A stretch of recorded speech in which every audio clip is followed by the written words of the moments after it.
Hello there, my favorite randos on the internet. I am so glad that you are joining us today for what I expect is going to be a very special two-part episode.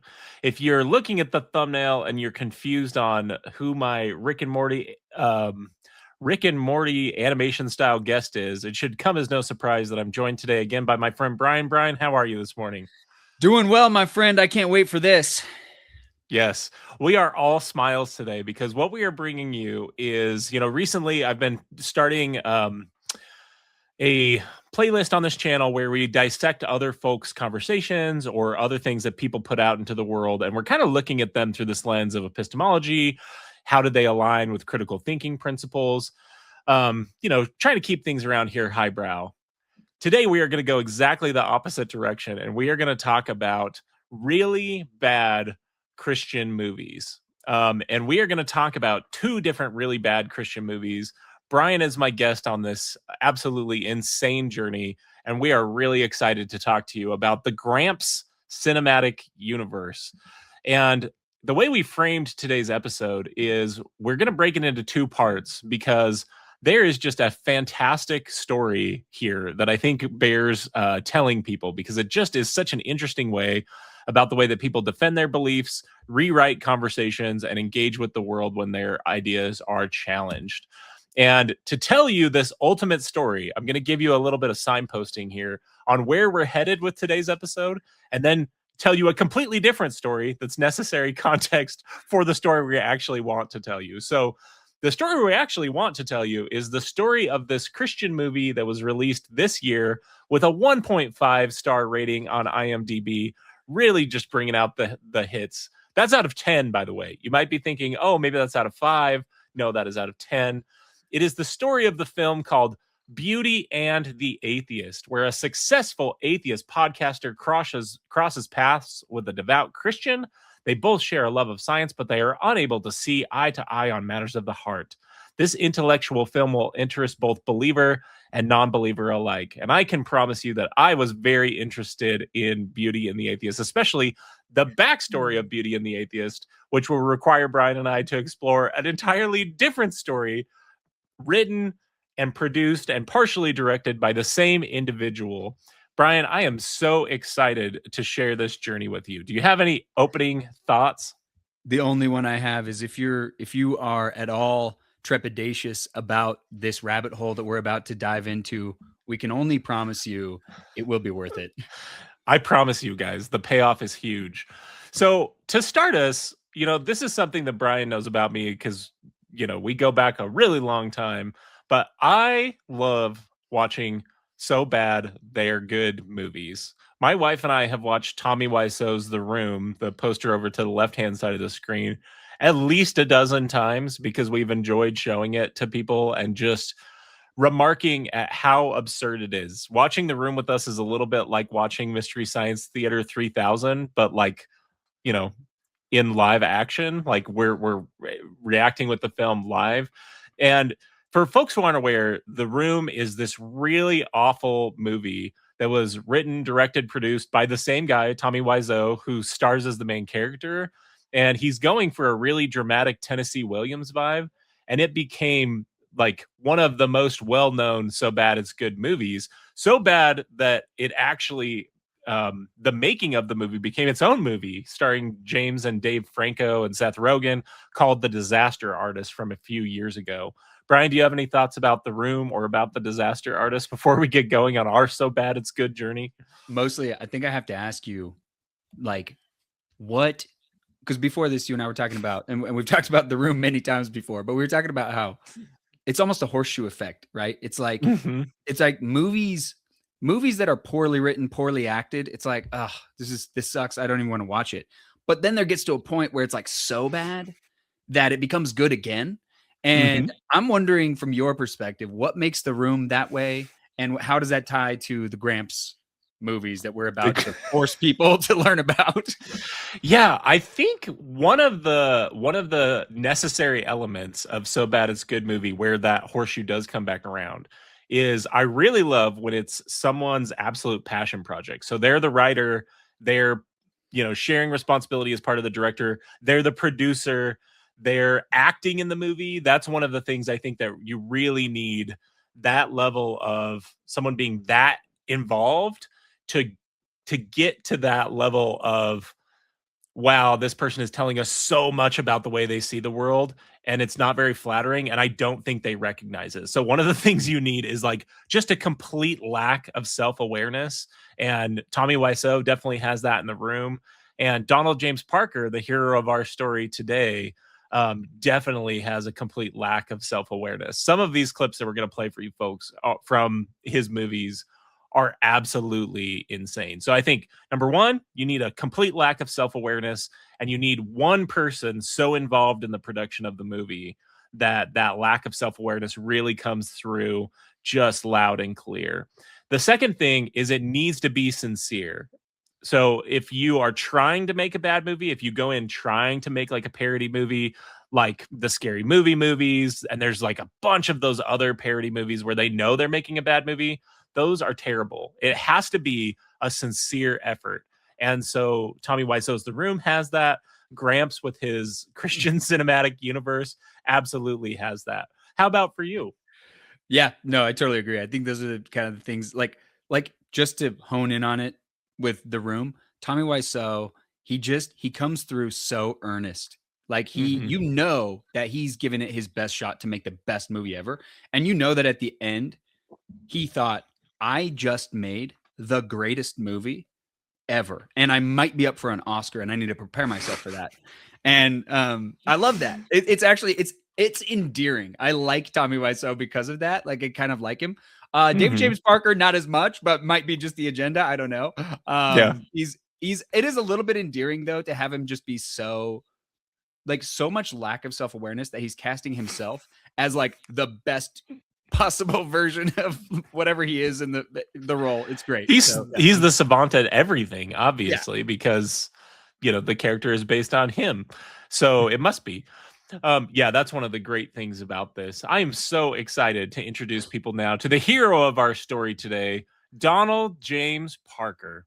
So I pulled this biography or mini biography from IMDb. Brian, would you mind reading this introduction to Donald James Parker for the folks at home? It would be my great honor. Donald James Parker is a native of Madison, South Dakota, transplanted into Middle Tennessee. He is the CEO of Sword of the Spirit Publishing and has written 19 novels and one nonfiction book. His new focus is screenplays and acting. He hosts the blog talk radio show Wielding the Sword of the Spirit and is a writer for Examiner.com. His favorite pastimes include biking, fishing, competing in farting contests, and reading. I'm sorry, that got me off guard. I didn't know that.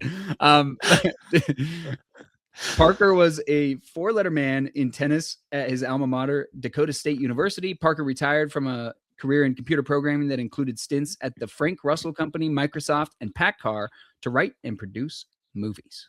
And you may be wondering, who would write a biography that says the person loves engaging in farting contests? The answer to that question, which I've included right here down at the bottom, is Donald James Parker himself. So keep in mind, that's what Donald James Parker wants the world to know about Donald James Parker.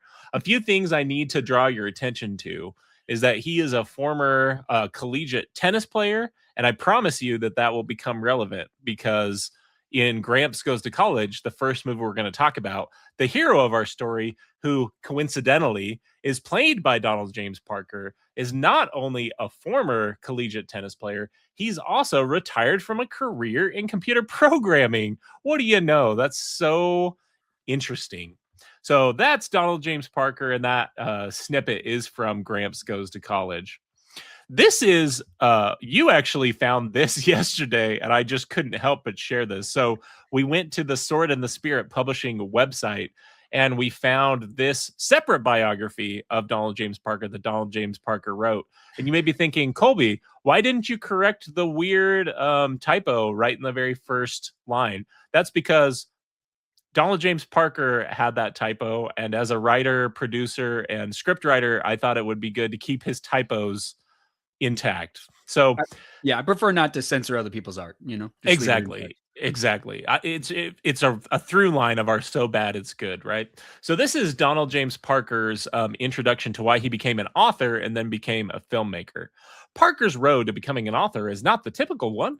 Totally immersed in work and other mundane affairs, Donald woke at 2 o'clock one morning in 2006 with a sensation, and he heard a voice saying, "Write a book about evolution." I assume that's how it sounded. I don't know. Probably.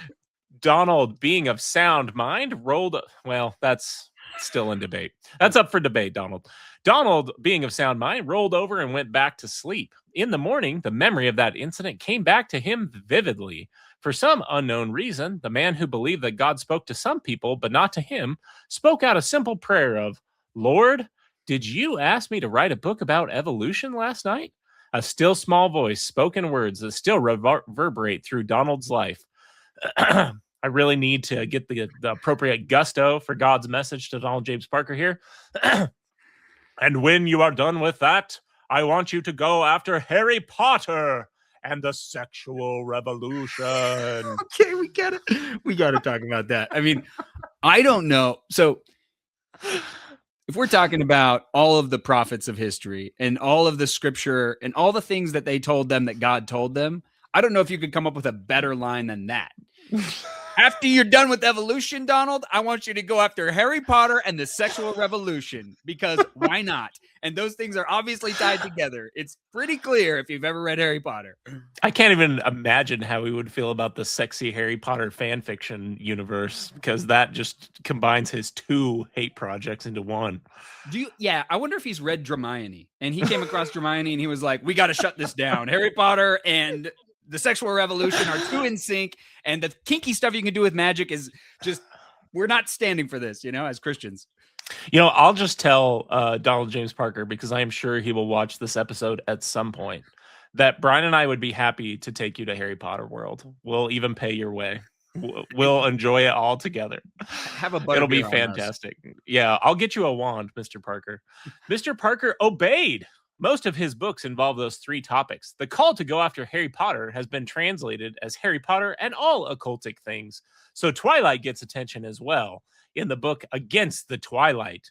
In addition, I can agree with that one. You can go after Twilight all you want, but not for the reason that you were doing it. In addition, other cultural issues are examined through the characters in Parker's novels. Homelessness, addictive substances, broken relationships, and religious contention are all involved in some of the sub-themes of Donald James Parker's books. Of course, I had to, we both come from Mormonism as our faith tradition of origin. And I just had to illustrate what would it look like if, God appeared to Donald James Parker, much like he appeared to Joseph Smith. "And when you're done with that, I want you to go after Harry Potter and the sexual revolution." He's like, "I Captain, I'm going after him." Oh, it's so absurd. I want you to go and make some shitty D-list movies about Harry Potter. Yes, and introducing us to Donald James Parker's movies, this comes from his IMDb page where, fingers crossed, Brian, there are 2 upcoming movies that he's written that haven't been made yet. So we will look forward to those with great anticipation, great expectations for you, Mr. Parker. He has written 20 movies, he has acted in 20 movies, and he has produced 16 of his own written movies. So, he really is a true auteur. He's a true visionary of our day and age. And getting to that, here are 2 of the extended Gramps Cinematic Universe movies that really, I think, encapsulate what people are in store for today as we look at Gramps Goes to College and Beauty and the Atheist. The Unexpected Bar Mitzvah was made in 2015, and it is a astounding 2 hours and 6 minutes long. And you can watch all of Donald James Parker's movies free on YouTube. We're going to watch the trailer for Unexpected Bar Mitzvah here in just a moment. You can see that this one actually has twice the rating of Beauty and the Atheist at a 3.3 out of 10 on IMDb. And if I had to adequately or accurately sum up kind of a snapshot of what Unexpected Bar Mitzvah is, you can sum it up with the line, "Friends don't let their friends be Jewish," I think is the plot of the movie. And also Tim Tebow is featured as a heavy backdrop of the movie. Well, it's like God and Jesus up here, and then Tim Tebow is he's right up there. Exactly. Just one step off of the Trinity for sure. And then In Gramps' Shoes, I think, is another interesting one for people to keep in mind, just to get a little insight into Donald James Parker. So he plays Gramps in this movie, where Gramps' daughter calls him after 25 years of not speaking to him because she's in dire financial straits and her deadbeat ex-husband won't pay his child support. So Gramps steps in to not only help her financially, but to come live with her and discipline her children. That is a large subplot of In Gramps' Shoes. And it's worth noting, since most of Donald James Parker's material is semi-autobiographical, that Donald James Parker coincidentally also has a daughter that hasn't spoken to him in 25 years and grandchildren that he's never met. And you can find all of the details of that on his blog, which you can find at Sword of the Spirit Publishing. And it is just such weird behavior to write movies about your daughter being in such dire straits that she finally needs to talk to you again. And worth noting, that part of the story is just, like most things, Donald James Parker's complete imagination. So now we need to introduce the folks to the trailer for The Unexpected Bar Mitzvah, because truly, I feel like the lead up to this will be the first little inkling of the payoff that you folks are in store for today. So this is the trailer for The Unexpected Bar Mitzvah.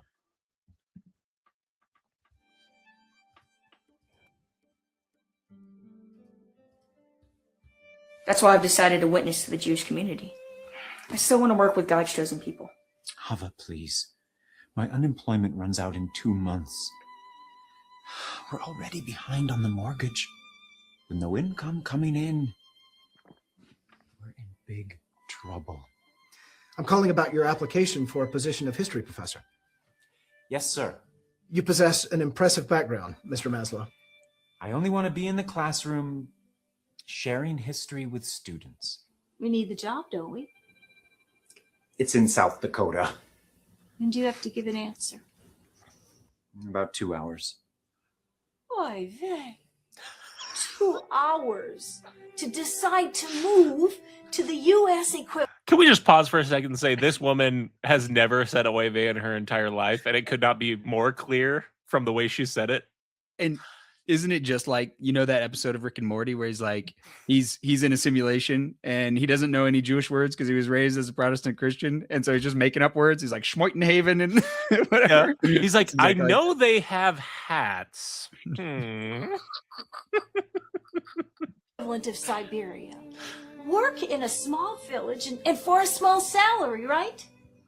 That sums it up quite accurately. New kid? Is this the little Jew boy? Why don't you and Larry go bother someone else? Never seen a real Jew before. Doesn't look like much. Think I can kick his butt by myself. No, no, no!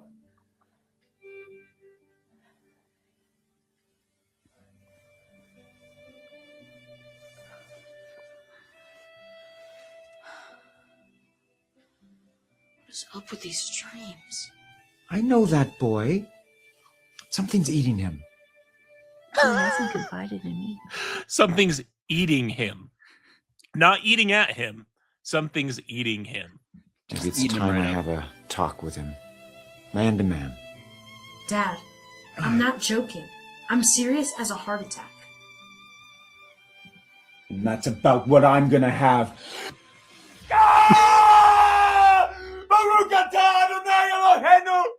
Sometimes Just for the audience at home, I believe that's Yiddish for "You're tearing me apart, Lisa."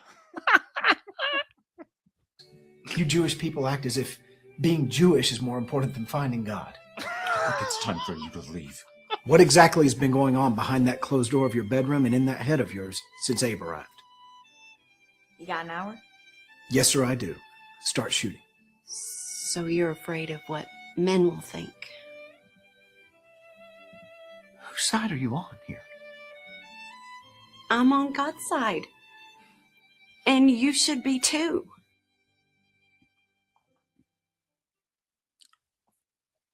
I, for one, can't wait to watch the whole thing. Twice. Back to back. Yeah.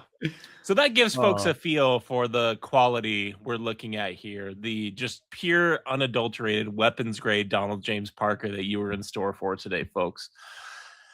Let's get to our first feature film from the Gramps cinematic universe that we're going to look at in detail. It is called Gramps Goes to College. This was released in 2014. It has a 1.5 rating on IMDb. Again, that's out of 10, not out of 5. And the basic story of Gramps Goes to College is that it is a workaholic, retired computer programmer. Remember that this film was written by Donald James Parker, who coincidentally also happens to be a retired computer programmer, that follows the leading of the Holy Spirit and returns to college to wage war against secular humanism and to mentor a new generation in truth seeking. This just reminded me his fascination with secular humanism, coming after secular humanism and the evils of secular humanism, reminded me of my friend Jacob Hansen and his channel Thoughtful Faith. Recently, he's been attacking secular humanism, saying that it's all about you in secular humanism. No, it's kind of in the name. The focus of humanism is other humans and other people and trying to connect with other people. And so I just thought it was a funny Spider-Man pointing meme that, and I've heard Matt Dillahunty put it this way before. The arguments between William Lane Craig and William Lane Craig, a very polished professional apologist, and Ray Comfort, who is, colloquially known as Banana Man, who is also an apologist that makes films that he writes, directs, and stars in. We may have to look at Ray Comfort sometime here soon, Brian, but the arguments they're making are fundamentally the same. It's just that William Lane Craig has a much bigger vocabulary and is much more intelligent. And I just thought this was another interesting kind of example of the exact same phenomenon. Donald James Parker and Jacob Hansen both think secular humanism is a boogeyman. Now, Jacob Hansen hasn't made a movie about it, but here's our Spider-Man pointing meme of those two, because they both hate secular humanism. Arguably, he's made lots of movies, but they're just really boring, and it's just him talking to the camera. That's right. By that metric, I am also a filmmaker. Well, with that introduction, I think we're ready to introduce folks to some of the clips we've pulled from Gramps Goes to College. So in Gramps Goes to College, Gramps goes back to college to rage against the evils of evolution and secular humanism, because we all know that everybody goes to college to teach things and not to learn things. Let me introduce you to our cast of characters for today. So starting at the top left, we've got Jace. He is the bad guy and the former boyfriend of Stephanie, who's over on the right in the purple shirt. We have Michaela, who is our new freshman and roommate of Stephanie. And Gramps describes her as an absolute sweetie, because that's not creepy at all. We've got Gramps there in the middle, in this film portrayed by Donald James Parker, who, I will remind you, wrote, produced, and funded this movie. Then we've got Brad in the top right there. That is Gramps' roommate, because Gramps decided to live in the dorms. And we all know who wouldn't be psyched as a college freshman to have a 65-year-old retiree that's a devout evangelical Christian as your roommate for your first semester of college. This brings us back to the lack of self-awareness. It's like, dude, how do you even write that? How do you even, just that part, not even any of the script, just the premise, how do you even get there and not think that's just totally stupid? Yeah. See, I would accuse Gramps of being high all of the time on cocaine, but I know that he doesn't use cocaine because of his religious beliefs. And yeah, Brad is just absolutely so stoked to hang out with a 65-year-old man. It is truly, I have never seen someone so excited to spend time with a 65-year-old man that is not a family member. And then Stephanie is, like I said, Michaela's roommate. She is our wayward lost sheep in this film. She started going to college a Christian, and then she has lost her faith because of a biology 100 class that taught her about evolution. And apparently her conclusion from evolution, or learning about the theory of evolution, is that you can't believe in God, which, tell that to the millions and millions of Christians who are able to both keep their religious beliefs and believe in well-founded and the most evidence theory in all of biology. So, with no further ado, I am now going to introduce us to our first few clips from Gramps Goes to College. So this scene is in the first day of Biology 100. And we're going to join Michaela as Gramps joins and starts challenging the evil secular humanist biology professor, Dr. Tucker.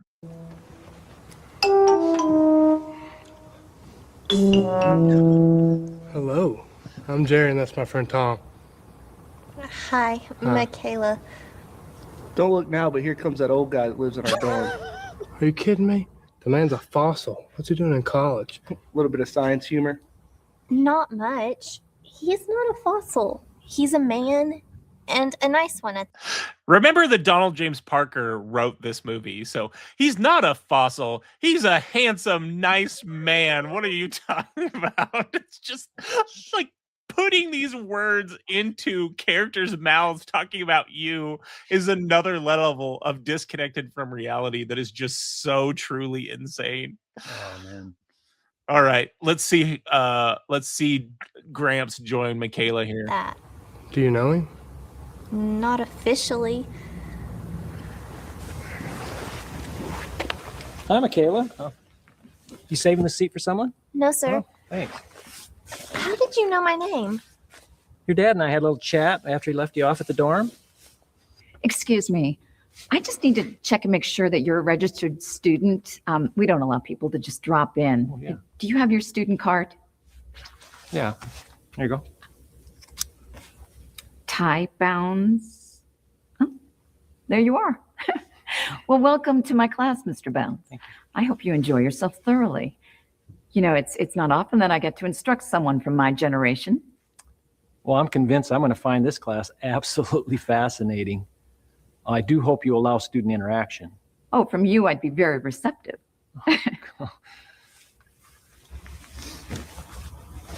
I think she likes you. Not for long. That poor woman doesn't know what's about to hit her. Welcome to Biology 100. I'm Dr. Tucker, and this is my 25th year teaching this class. I'd like to start this semester with a question. And I am going to ask this same question during the last class of the semester, and we'll see the comparison. I would like all of you who believe that God created the universe and life as it is to stand up. Yeah, we always have a number of students who cling to the superstition. But by the time you finish my course, almost no one stands to confess this foolishness. All right, you can all sit down. Okay, go. Did you major in biology? I did major in biology. That's true. How many of your classes started like that?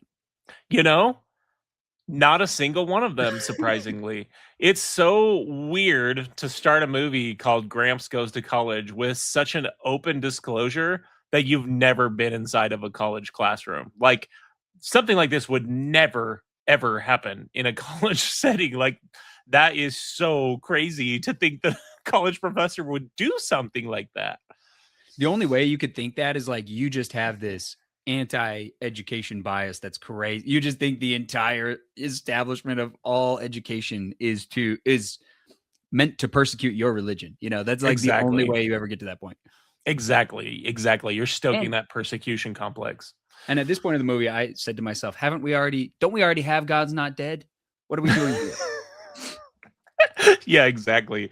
My last little thought on this clip, and this is a heavy subplot throughout the movie, is Professor Tucker is trying desperately to hook up with Gramps.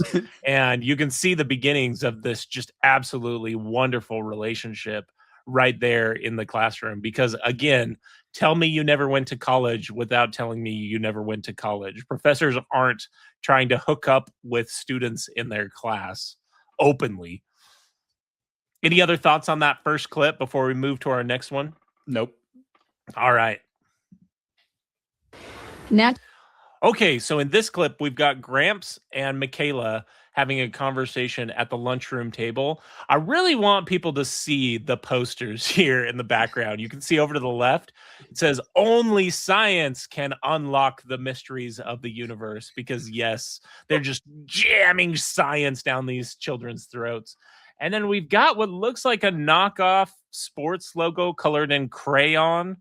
And, you know, go Panthers, beat the Skyhawks. I'm just really struck by the fact that this is obviously a retirement home's lunchroom, like cafeteria, and they're filming it. Like, I don't know how many people have been in a college cafeteria that has absolutely no one in it aside from 2 people, but that is pretty irregular in my experience, having, you know, actually went to college. All right, let's check this one out. Natural selection is the mechanism of evolution. And today we have a perfect example of how natural selection causes the evolution of resistance to insecticides. Mr. Bounce. I'm sorry, but I'm really having trouble getting a handle on this natural selection. Could you explain its properties to me? Properties? Yeah, you know, size, weight, color. What's its chemical composition? Does it matter? Is it energy? Well, it doesn't have properties. It provides effects that we readily see in the lab or in nature. Okay, so after the class, or after the lunchtime break, they return back to Professor Tucker's classroom, and she's explaining the basics of natural selection. And, you know, Gramps already gave us a preview, said this woman won't know what hit her. And I definitely can understand, because if someone raised their hand in my biology class and asked, what are natural selection's properties? What is its size and weight? I think confusion is the primary thing that I would respond with. I just am. It's like asking somebody, what is the taste of the color purple, and thinking that you've asked like a question that applies to that category. Natural selection is a process, and processes don't have any of those things. But I think it says a lot about Donald James Parker that he thinks a question like that is a hard-hitting, hard-to-answer one. Well, you didn't answer it. Gotcha. Any thoughts on that clip?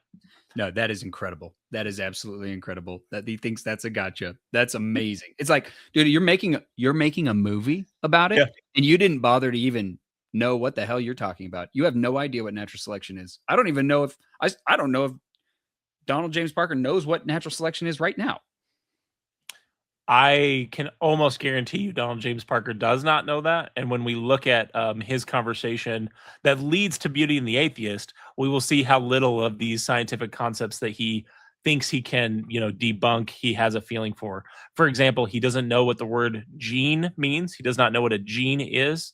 If you don't understand what a gene is, again, like, ignorance is not a crime, right? All of us have blind spots, and all of us have things that we don't know. However, when you believe that your ignorance on a topic is just equivalent to someone else's education on a topic, I think that's when it does become a little bit more of a problem, right?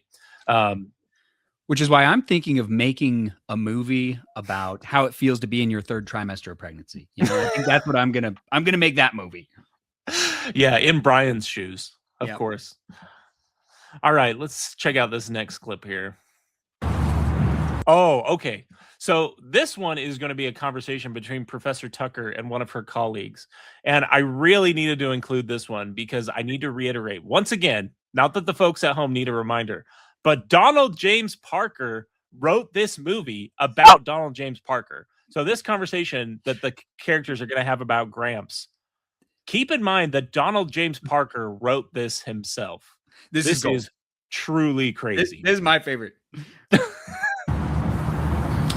So, what's the story with this Gramps character who's the talk of the campus? Oh, no, don't tell me this has gone beyond my classroom. Okay, I won't tell you, but it has. Wonderful. Luckily, I've got a little talk scheduled with Gramps. This guy must be a real moron. Or perhaps crazy. Oh, far from it. Well, are you going to kick him out of class, or At least threaten to. Oh, far from it. He asked me hard-hitting questions like, what is natural selection's weight? And color. And color. It's crossed my mind, but I hate to duck out in such a challenge. It's been a while since I've had such a worthy adversary. And what constitutes the qualifications for worthy? Bold, intelligent. Handsome? I guess some women might find him attractive. Do you? You're getting personal, Vaughn. Well, you know I'm jealous. I'm so sorry that the mutual attraction's not on my end. Okay, we need to pause it already. This is, oh my God. I can't even, this is so like, this is so crazy. So first of all, just a reminder, Donald James Parker wrote this dialogue about himself and he's playing the character they're talking about. And there's no relation to his handsomeness to any of this. Like, it doesn't have to be, you don't have to even include that at all. That's totally comes out of optional. nowhere. Totally optional to talk about how handsome he is. But he did talk about how handsome he is anyway, because he really wanted to. He's like, oh guys, stop. Oh gosh, this script doesn't have to be so like obsequious to me, but oh my gosh, I had to include it. The other thing I love is how many times throughout Donald James Parker's movies, he uses very common phrases and demonstrates in the way he uses them that he doesn't understand those phrases at all. So, for example, if we pull it up here, you can still see the caption down at the bottom. She said, "I'm so sorry that the mutual attraction is not on my end." It's like Donald James Parker knows that the phrase mutual attraction is a phrase, but doesn't know how to like adapt that phrase to an actual conversation. Like a normal person would say, "I'm so sorry, but the attraction is not mutual on my end," or "the attraction is not on my end," or "we don't have mutual attraction." But, you know, the attraction is not writer. mutual. That's it. The attraction is not mutual. The mutual attraction is not on my end. Yes. And besides, I just think your wife might object. Yeah, whatever. But what you might... Oh, yeah. So remember, these are the evil secular humanists, so they don't care about being, you know, loyal to their spouse. If Professor Tucker wants to bang that guy, then he is down to clown. And he is to gain a victory over this adversary is use some of your feminine charms to give him a real biology lesson, if you catch my drift. Vaughn! Just say. Once again, totally optional. No, nobody's making Gramps write this. Donald James Parker is writing this because he just wants to. He can't help himself. Well, no one else sees how awesome he is. So that is legitimately Donald James Parker apparently thinks this is how college works. That one college professor is encouraging another college professor to use her feminine charms to win over her worthy adversary. That again asks the hard-hitting questions about biology, like what is natural selection's size? Those are because she can't deal with those questions, she's just gonna have to bang him, I guess. Excuse me. What color is natural selection? Might I ask? Oh, truly insane. Okay, any thoughts on that last clip before we move to this one? It's my favorite scene because it's just like, it's a conversation that he wrote about his own character between two evil professors. It's gold. It's like the best part of the script. And so revealing of what goes on inside of his head, right? And every conversation he's imagined about himself from other people. Like, I bet, you know, there's that saying, like, you wouldn't worry so much what other people say about you if you knew how little they talk about you, right? It's like, but in Donald James Parker's world, it's like everybody's talking about him all the time and they can't stop because he's a narcissist. Yeah, they're just talking about how handsome he is, how astute his basic questions that reveal his ignorance of biology are. I just think it's so crazy. Okay, to our next clip, as I introduced us to, Brad and Ty Bounds, Gramps, are roommates. And Brian and I were college roommates. And I don't remember any college dorm having the beds like less than a foot away from each other.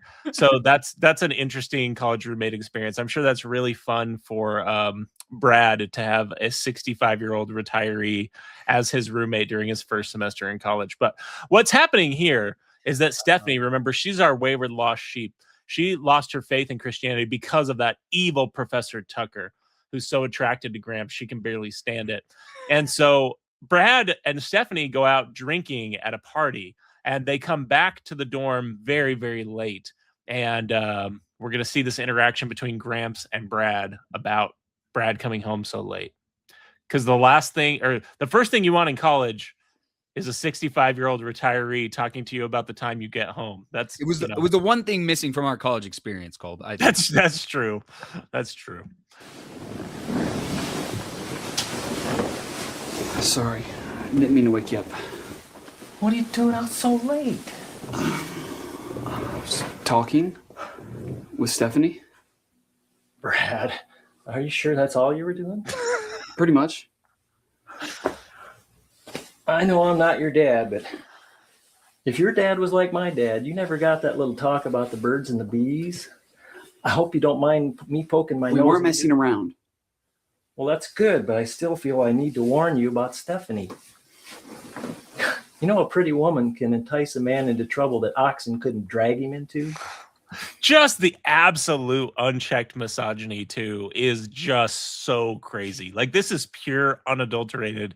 This is like, I feel like Donald James Parker's mind is like when people complain about boomer attitudes, and I don't mean that applies to everybody in that generation. This is like the source. This is the fount of all boomer attitudes. Like Donald James Parker's mind. But the boomer stereotypes emanate from Donald James Parker. That's right. That's right. With the sexual revolution in full bloom, Stephanie probably believes that premarital sex is just fine. With the sexual revolution in what about Harry full Potter? bloom. I want to see how he works Harry Potter into this. And also, oh my God, when he finds out that Stephanie is a Hufflepuff, he is going to lose his mind. And do you think that him naming her Stephanie had anything to do with the author of the Twilight series? Let's find out.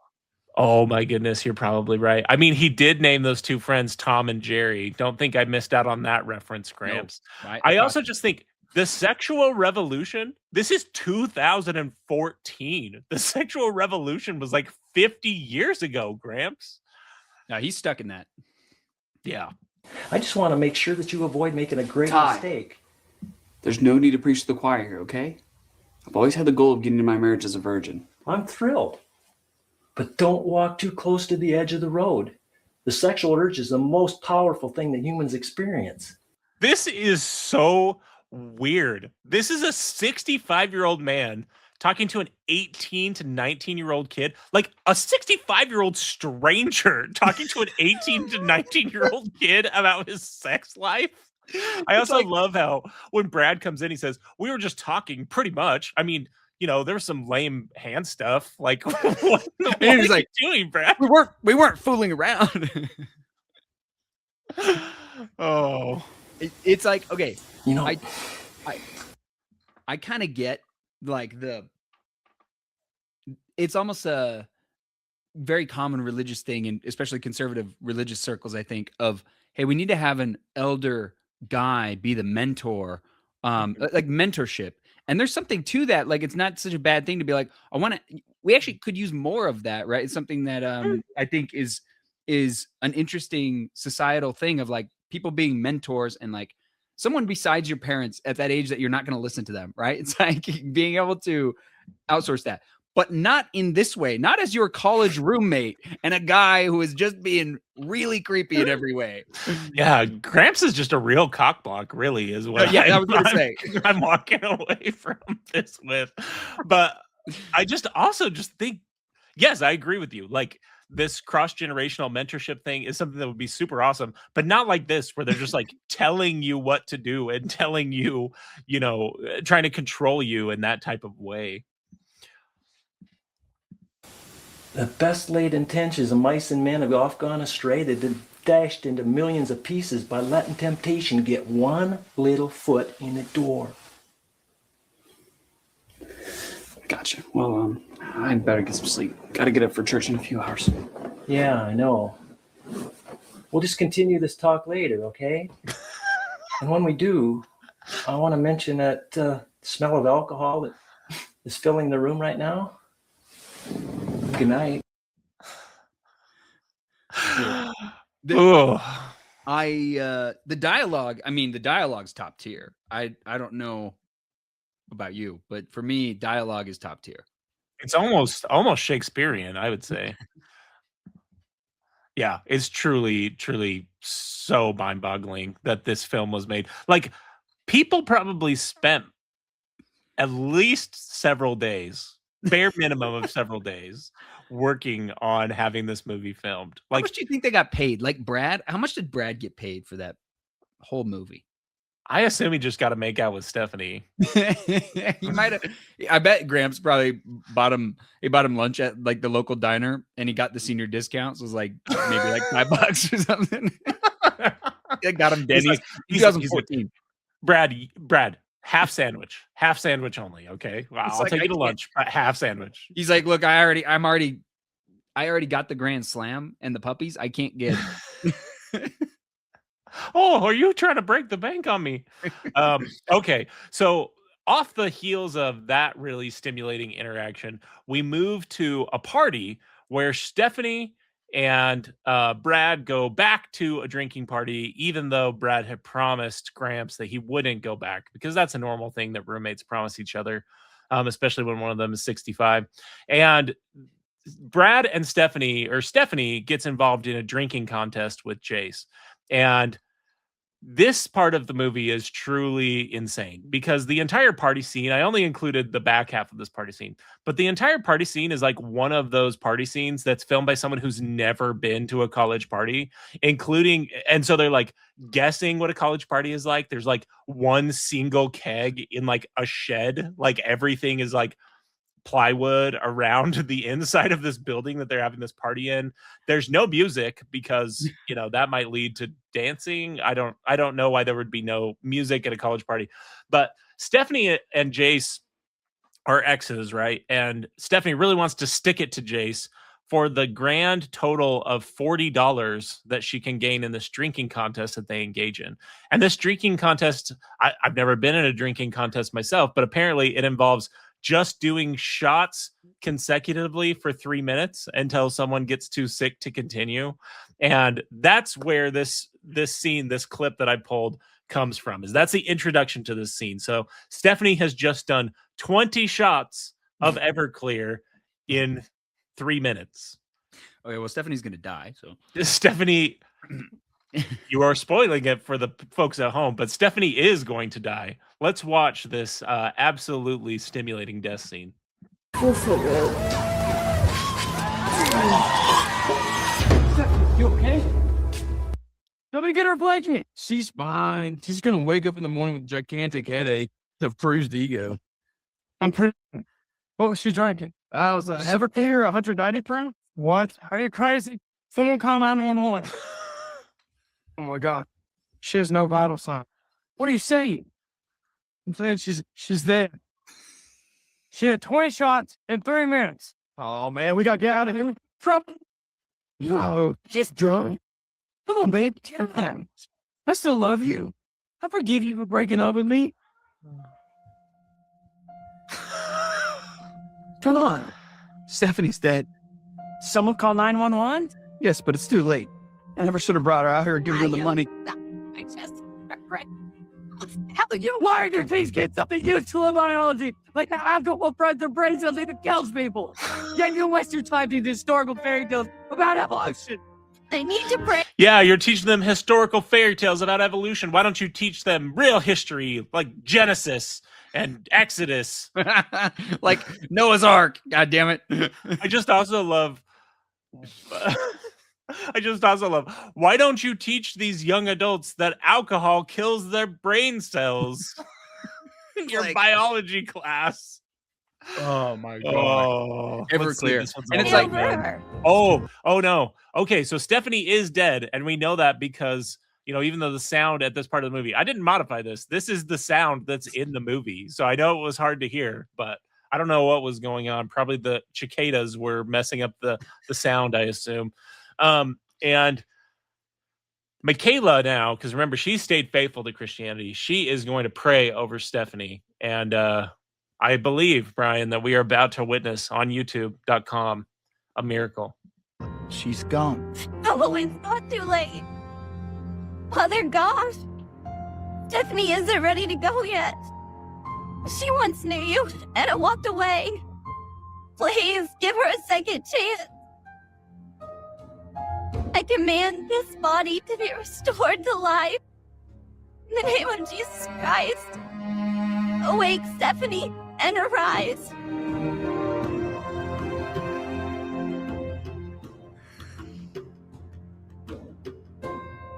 She's moving. She's alive.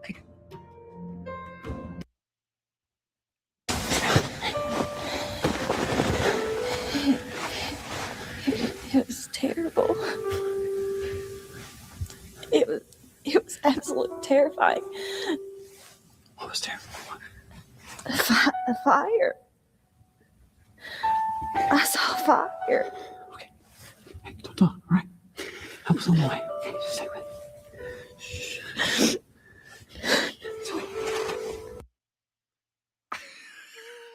Oh my God. So yes, what we just watched is Stephanie drinks herself to death. Michaela brings her back from the dead, and she apparently was sent to hell for drinking. Look, there's a lot of cool miracles in the Bible, I guess. I mean, Moses parts the Red Sea. He talks to a burning bush. Jesus raises Lazarus from the dead. But Lazarus didn't have 20 shots of Everclear. You know what I'm saying? This, I think, is probably more impressive. And it's some college freshman that does it. And also, I'm so curious why the two professors, the humanist professors, are like together and they rush up on the scene to the party. It's like, were they watching? Like, I don't know. Oh, that's a whole nother subplot that I didn't even get into, which is Professor Tucker's plan to, sleep with Gramps against his will. And I'm not just editorializing that. She literally says, I will take advantage of you at a certain point when she invites Gramps over to her house for dinner and drinks both of their glasses of wine, because apparently he's opposed to drinking wine, even though that's Jesus's first miracle. That's confusing to me. But Professor Tucker then, when she tries to seduce Gramps and Gramps rejects her, even though she's had multiple glasses of wine, literally 2, she decides to drive after him. And the other professor, I can't remember his name, but he sees her driving and upset, trying to track down Gramps. And all she keeps muttering under her breath is, I'm going to give him a piece of my mind. And this other professor is literally walking with his wife on the sidewalk when they see her driving drunk. He says, I'll take you, and then just makes a phone call, like hand signal to his wife, and leaves her in the dark on the sidewalk. Like, it is so insane. So that's how they ended up there, is they're trying to track down Gramps. Gramps is trying to track down Stephanie because he and Michaela had a bad feeling about Stephanie. And so that's where they found them. Now, you may be wondering, wow, a resurrection in a movie like this, surely that's the climax of the movie. That happens when there's still like 40 minutes left to go in the movie. Like, someone dies, is resurrected, and has a vision of hell, or went to hell. It's kind of unclear on what it was, but goes to hell, and that is not the climax of the movie. All it makes is sense, dude. It's okay. Now I get you. Now I'm caught up on the tangled web of who's chasing who. This is top tier. It is top tier. And speaking of top tier, as we know, Gramps, much like Donald James Parker, who wrote and portrays Gramps, was a 4-year letterman in tennis, as we read from his biography. So one of the subplots is that Jace, our bad guy, who almost killed Stephanie with his drinking game that she wanted him to participate in with her, he's the bad guy, and he is running a college intramural sports team. Ask me which sport, Brian. It's what sport is it, Kolb? Well, That's the great answer. It's not just one sport, because we all know those college intramural sports teams that play things like chess and apparently run a 2-mile race, and also play tennis and basketball. Only they don't play basketball so much as they play a game of horse, but only with the letter H involved, with no sound in that entire scene, by the way. I'm sure Gramps' shoes were just too squeaky and they were being picked up all over the mics. He's like, well, everybody's gone and I got no more money to pay for Denny's, so we can't reshoot the scene. So we're just going to have to go no sound. Exactly. And Jace's team, intramural sports team of all of the sports, is named the Demons, and Jace's number is 69, which tells me several things that I'm not too happy to know, which is that Donald James Parker knows what the number 69 colloquially means.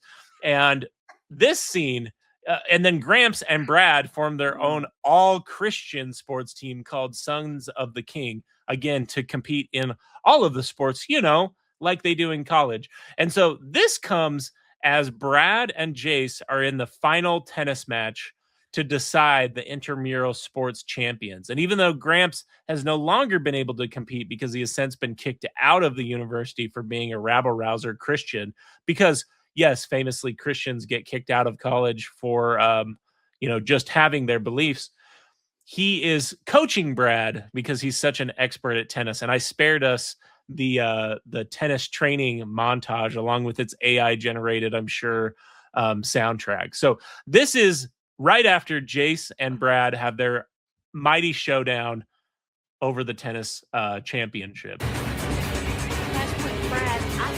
what? Yes, you can. Just do it. Come on, Brad. Come on, Brad. Come on. Yes! We did it!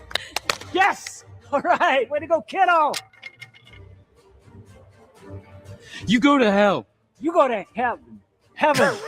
Jace, I'm going to be praying for you. Don't waste your breath. Prayer's never a waste. Hey, don't forget your racket. So I believe that this clip warrants a second watching because it is just truly so insane. The fact that he stumbles over his own line that, again, he wrote for himself and they don't film a second take is a choice. Brad, what? Yes, you can. Just do it. Come on, Brad. Come on, Brad. Come on. Yes! We did it! Yes! All right. Way to go, kiddo.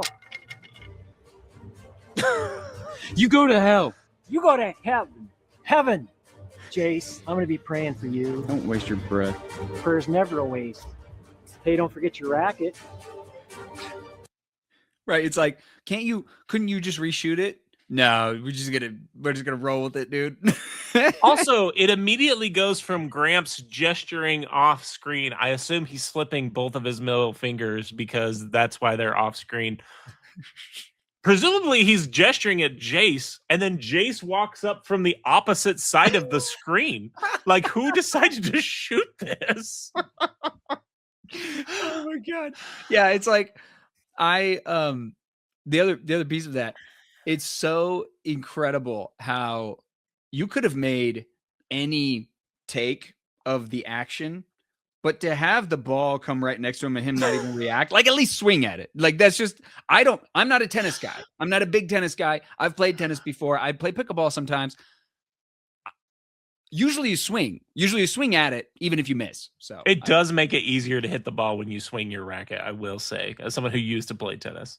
I'm obviously not as skilled as Gramps because who is really, but no one. Yeah. So they go on, the Sons of the King, Brad and Gramps intramural sports team go on to win the intramural all sports championship, like you have at all colleges. And they become the champions. Gramps decides to stick around, even though he's been kicked out of college, and help mentor those youths that definitely love having him around and don't consider him a weird old man that's hanging around them for no reason. And is a total cockblock and all yes. That. And then, I'm not making this up, I didn't cut it as a clip for us to watch, but the movie ends with Professor Tucker obviously having witnessed a resurrection, becoming a Christian herself, getting fired for becoming a Christian because, of course, you're not protected for your religious beliefs in the United States of America. And so she gets fired for no longer believing in evil evolution. And the movie literally ends with all of the students that were so affected by Gramps, adventures, if that's the correct word. They end in Professor Tucker's class raising their hands and just reading out of context quotes from different creationist scientists in Professor Tucker's class with the replacement professor, because that's a thing that happens in college. You get those replacement professors. And the best part about them reading the quotes is obviously some of the kids had never pronounced some of the words before. So they're like reading these quotes and stumbling over them. And again, Gramps is running out of time. We don't have the time to do 2 takes on this, much like his, you go to heaven. You go to heaven, Jace. Gramps is like, I know I'm the director, the producer, I'm acting in the film, but we just don't have time, guys. There's a timeline. There's a big, I'm on a real Hollywood timeline here. I got to get it to the studio. They got to produce it. Like there's editing that has to be done. You guys wouldn't get it. We don't have time for retakes. I assume his loose change bucket had run out at this point. So for folks who want to hear more takes on Gramps Goes to College, I wanted to point them to Andy King's video where he similarly reacts to this, just absolutely wonderful movie, plays clips in response to them himself. And then God Awful Movies did a reaction to Gramps Goes to College, which is pretty damn funny if I say so myself. But my favorite reaction, which now we've told you all of this story to get back to the story we actually wanted to tell you, which is the story of Beauty and the Atheist. My favorite reaction came from a YouTuber that I follow who is a science communicator known as Forrest Valkai. I say known as, that's his name. Forrest Valkai, who does reaction. He has a reaction series on his channel called Reacteria, where he reacts mostly to creationist propaganda, creationist documentaries. And he reacted to Gramps Goes to College. You can see his thumbnail there at 800,000 views. And one of my favorite parts about this is that Gramps was so bothered by Forrest Valkai's reaction to Gramps Goes to College that he emailed Forrest Valkai, who is either a PhD or a PhD candidate. I just can't remember if he has graduated yet in this field. And he emails him demanding satisfaction from Forrest because he made fun of his really high quality movie, as all of you can attest now firsthand. And so what Forrest does is when Gramps reaches out and demands satisfaction in a public debate about evolution, remember that Gramps believes that questions like what color and size is natural selection are his checkmate moves against evolution. Forrest, I think, did a very cool thing and very aligned with the mission, the overall mission of this channel. He invites Gramps to have a conversation with him, and they have a conversation about his movie, about Gramps' issues with evolution, about religion more generally. And so I pulled a clip from that interview just so that folks can see, where we're going to be headed with our Beauty and the Atheist story, because I'll give the spoiler for this right now. The podcaster, the successful atheist podcaster that's featured in Beauty and the Atheist may, and definitely is, be based upon Forrest Valkai. It's incredible. Overall, I give this whole movie a science teacher challenge level 1 out of 10. The entire thing is just an arduous and excruciating slog through the writer's masturbatory fantasies about his imaginary oppression and the witty retorts that he has to all the arguments he's having with himself in his head. Over and over, Donald shows that he's never learned anything about evolution or academia. His arguments and questions against evolution are freshman level at best, and he fails to understand that half the point of higher education is to be exposed to new ideas and new worldviews. So the concept that this character would be chastised and ostracized by his university just because he's a creationist is ridiculous. I mean, he would certainly be expected to learn real science if he wanted to get a science degree, but asking big questions and challenging the status quo are major functions of higher education. In fact, if you don't have questions when you're learning something as big as evolution, you're probably not paying well enough attention.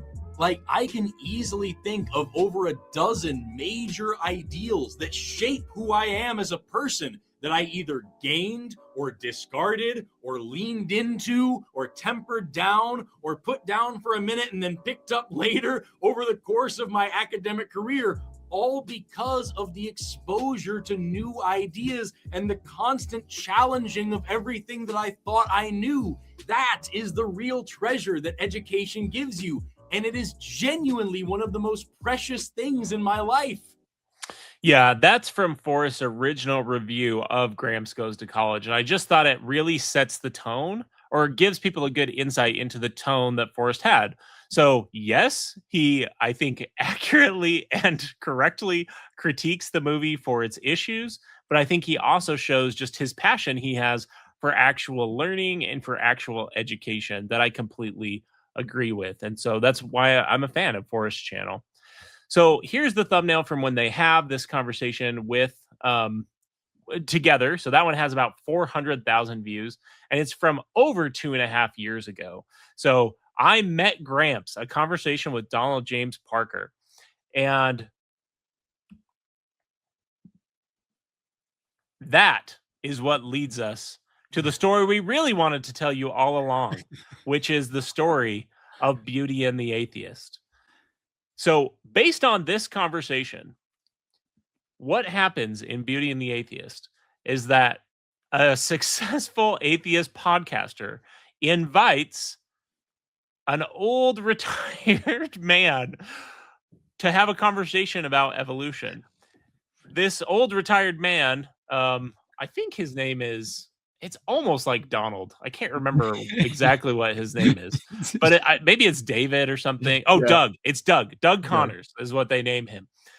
So Doug, much like Gramps or Donald James Parker, is a Christian movie maker that this atheist podcaster is critiquing on his podcast, where he, and I quote, spreads the gospel of atheism, which is a phrase that atheists say to each other all of the time, that we're out there spreading the gospel of atheism. And Donald James Parker's analog in this movie decides to come on and have a conversation with this, evil atheist podcaster, much like Donald James Parker did. And there is no joke about a 20-minute section where Donald James Parker entirely rewrites the conversation that he had with Forrest Valkai. And what I've queued up first for us is I've got a side-by-side comparison of the tone of the actual conversation that he had with Forrest Valkai on the episode we've been talking about versus the way he recast that conversation in Beauty and the Atheist. And, for someone who was criticized by Forrest Valkai about recasting these conversations as masturbatory fantasies, I've got to say that there was no clearer fulfillment of Forrest criticism than what Donald James Parker does in Beauty and the Atheist, and recasting these conversations to make himself the winner instead of looking like an absolute buffoon and earning his well-deserved dunce cap. But I have to say, I don't even, he's in charge of rewriting the he gets to write the narrative. Yes. And he still looks like an idiot. Yes. He gets to write both sides of the conversation and somehow still comes so dangerously close to losing. It's really amazing. He might lose. Yes. Yeah, it's a real nail biter.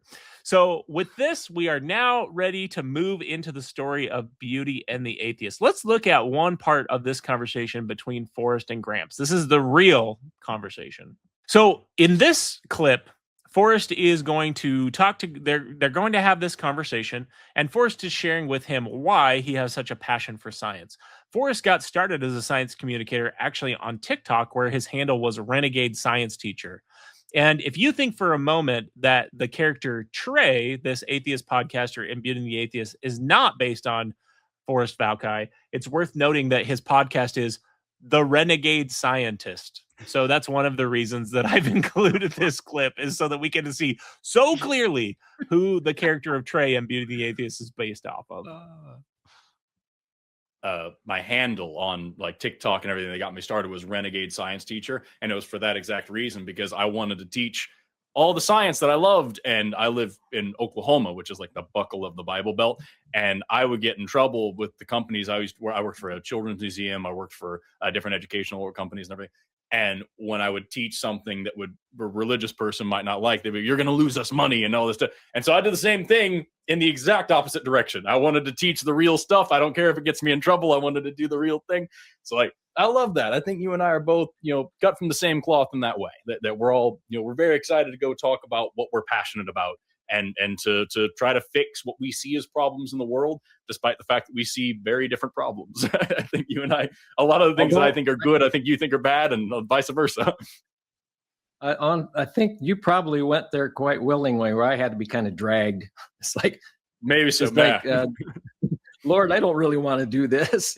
A million questions about what you just said, but none of it's super relevant to the topic at hand. So for right now, I'm going to just stick with evolution. And if we get back there, awesome, because you're talking about the sexual revolution, you're talking about Harry Potter and occult stuff. That sounds like a lot of fun to talk about, genuinely. But none of it's on topic for right now. So like, if we get there, awesome. But for right now, I would love to just kick us off and just ask, like, what is the major issue for you with the theory of evolution? Like, why is that something? So let me just pause and say, one of the reasons I wanted to do this, aside from the fact that I knew it would be great fun with you, Brian, is because I really admire the way Forrest has this conversation with Donald James Parker. I think he is very kind to him. I think he's also very honest with him about their points of disagreement, right? In line with the theme and really the mission that I see for this channel, is trying to build spaces where we can have those types of conversations, where you can respectfully disagree with people who have completely different worldviews than us. And it's so weird that then Donald James Parker is so bothered by how he came off in this conversation that he has to completely rewrite it and make Forrest the bad guy. Spoiler, when we see the Beauty and the Atheist version, the atheist podcaster has nothing but derision for Doug's, not Donald's, religious beliefs. And you can see that he's treating him with a lot of kindness and trying to explain and find those commonalities, right? Like, it's a fiction, dude. It's a movie. I don't think it was based on any real event. I think you're confused. Like, he just made it as a piece of art, It's a total nonfiction. How could I mix up Renegade Science Teacher and Renegade Scientist? That's totally my bad. So he asks him, I think, a really, really great question when we get into these kind of respectfully disagreeing conversations, where he's just asking him, what is your prime problem with the theory of evolution? And I did get a kick out of the fact that he needed to keep him on topic and had out a bunch of ranting about Harry Potter and the sexual revolution. And Forrest Valkai, if this perchance happens to make it to your desk, please send me that unedited footage, because I need it for science. Does that help? All right, so let's see how Donald answers this question. And I would be remiss if I didn't mention, this man is a professional filmmaker, or a semi-professional filmmaker, and he can't frame a shot to not cut his chin off when he's speaking. Compels you to go out and speak out against it. So he asks him just the real pointed question: what do you think compels you to go and speak out against evolution? And we'll get to Gramps' answer here in just a second. But I wanted to introduce this first clip just to show the difference in the tone between the way that the conversation actually happened and the way that Donald James Parker imagined it happened in his arguments with the shampoo bottles in his shower. So, Douglas, let's just first off and tell me why you were anti-science. Hold on. I'm not anti-science. I am anti-pseudoscience and definitely anti-political science, which involves a study where the results are intentionally skewed based on who paid for the research. For example, a study on the dangers of butter paid for by the margarine industry, or vice versa. Not all quote-unquote science is quote-unquote. A quote on top of a quote. Quote-unquote. It's when Kolby, it's a little known thing where you stack quotes, and the bigger the stack, the better. And so you quote It's like a babushka doll of of quotes. First of all, babushka is Russian for grandma, and so you're talking about a matryoshka doll, which is like the stacking dolls. Yes, that is what I'm talking about. Dang you and your expert of Russian and Ukrainian languages. But the other, okay, he said something else really funny there. What was he Political saying? science? Oh yeah, okay, that's what I was gonna say. Political science, like, dude, there's a whole field called political science. He's talking about skewed. He's talking about He's talking about like science where there's a conflict of interest, which everyone should be inherently skeptical of who's producing studies and for what purpose they're being commissioned. But I also just think it's hilarious that he's like, I'm anti-pseudoscience. That's why I believe in a literal 6-day creation as recorded in the book of Genesis. What? Okay, let's finish this one out. Equal, you know? Me, I'm all about the truth. So you can see the way. Hell yeah, brother, the truth. You can see the way he just completely rewrites the conversation and the tone of the conversation. Instead of saying, "What's your issue with the evolution?" Gramps has to respin that as, "Tell me why you're anti-science," because that's not question making. Yeah, Forrest was like so patient and kind to him, like just like setting the stage, teeing him up to like give him the best possible version of himself. And then Gramps turns around, he's like, "I'm gonna make this fucking movie." Exactly. Exactly. So let's go back to the conversation between Forrest and Donald James Parker for our next clip here. Here's the deal, Forrest.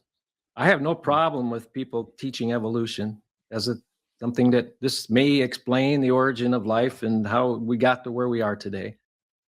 But when you prevent people, you preclude people from bringing in a counter argument, such as God, creation, I got a problem with it. When you know, it's like you're trying to squelch the truth here by the potential truth.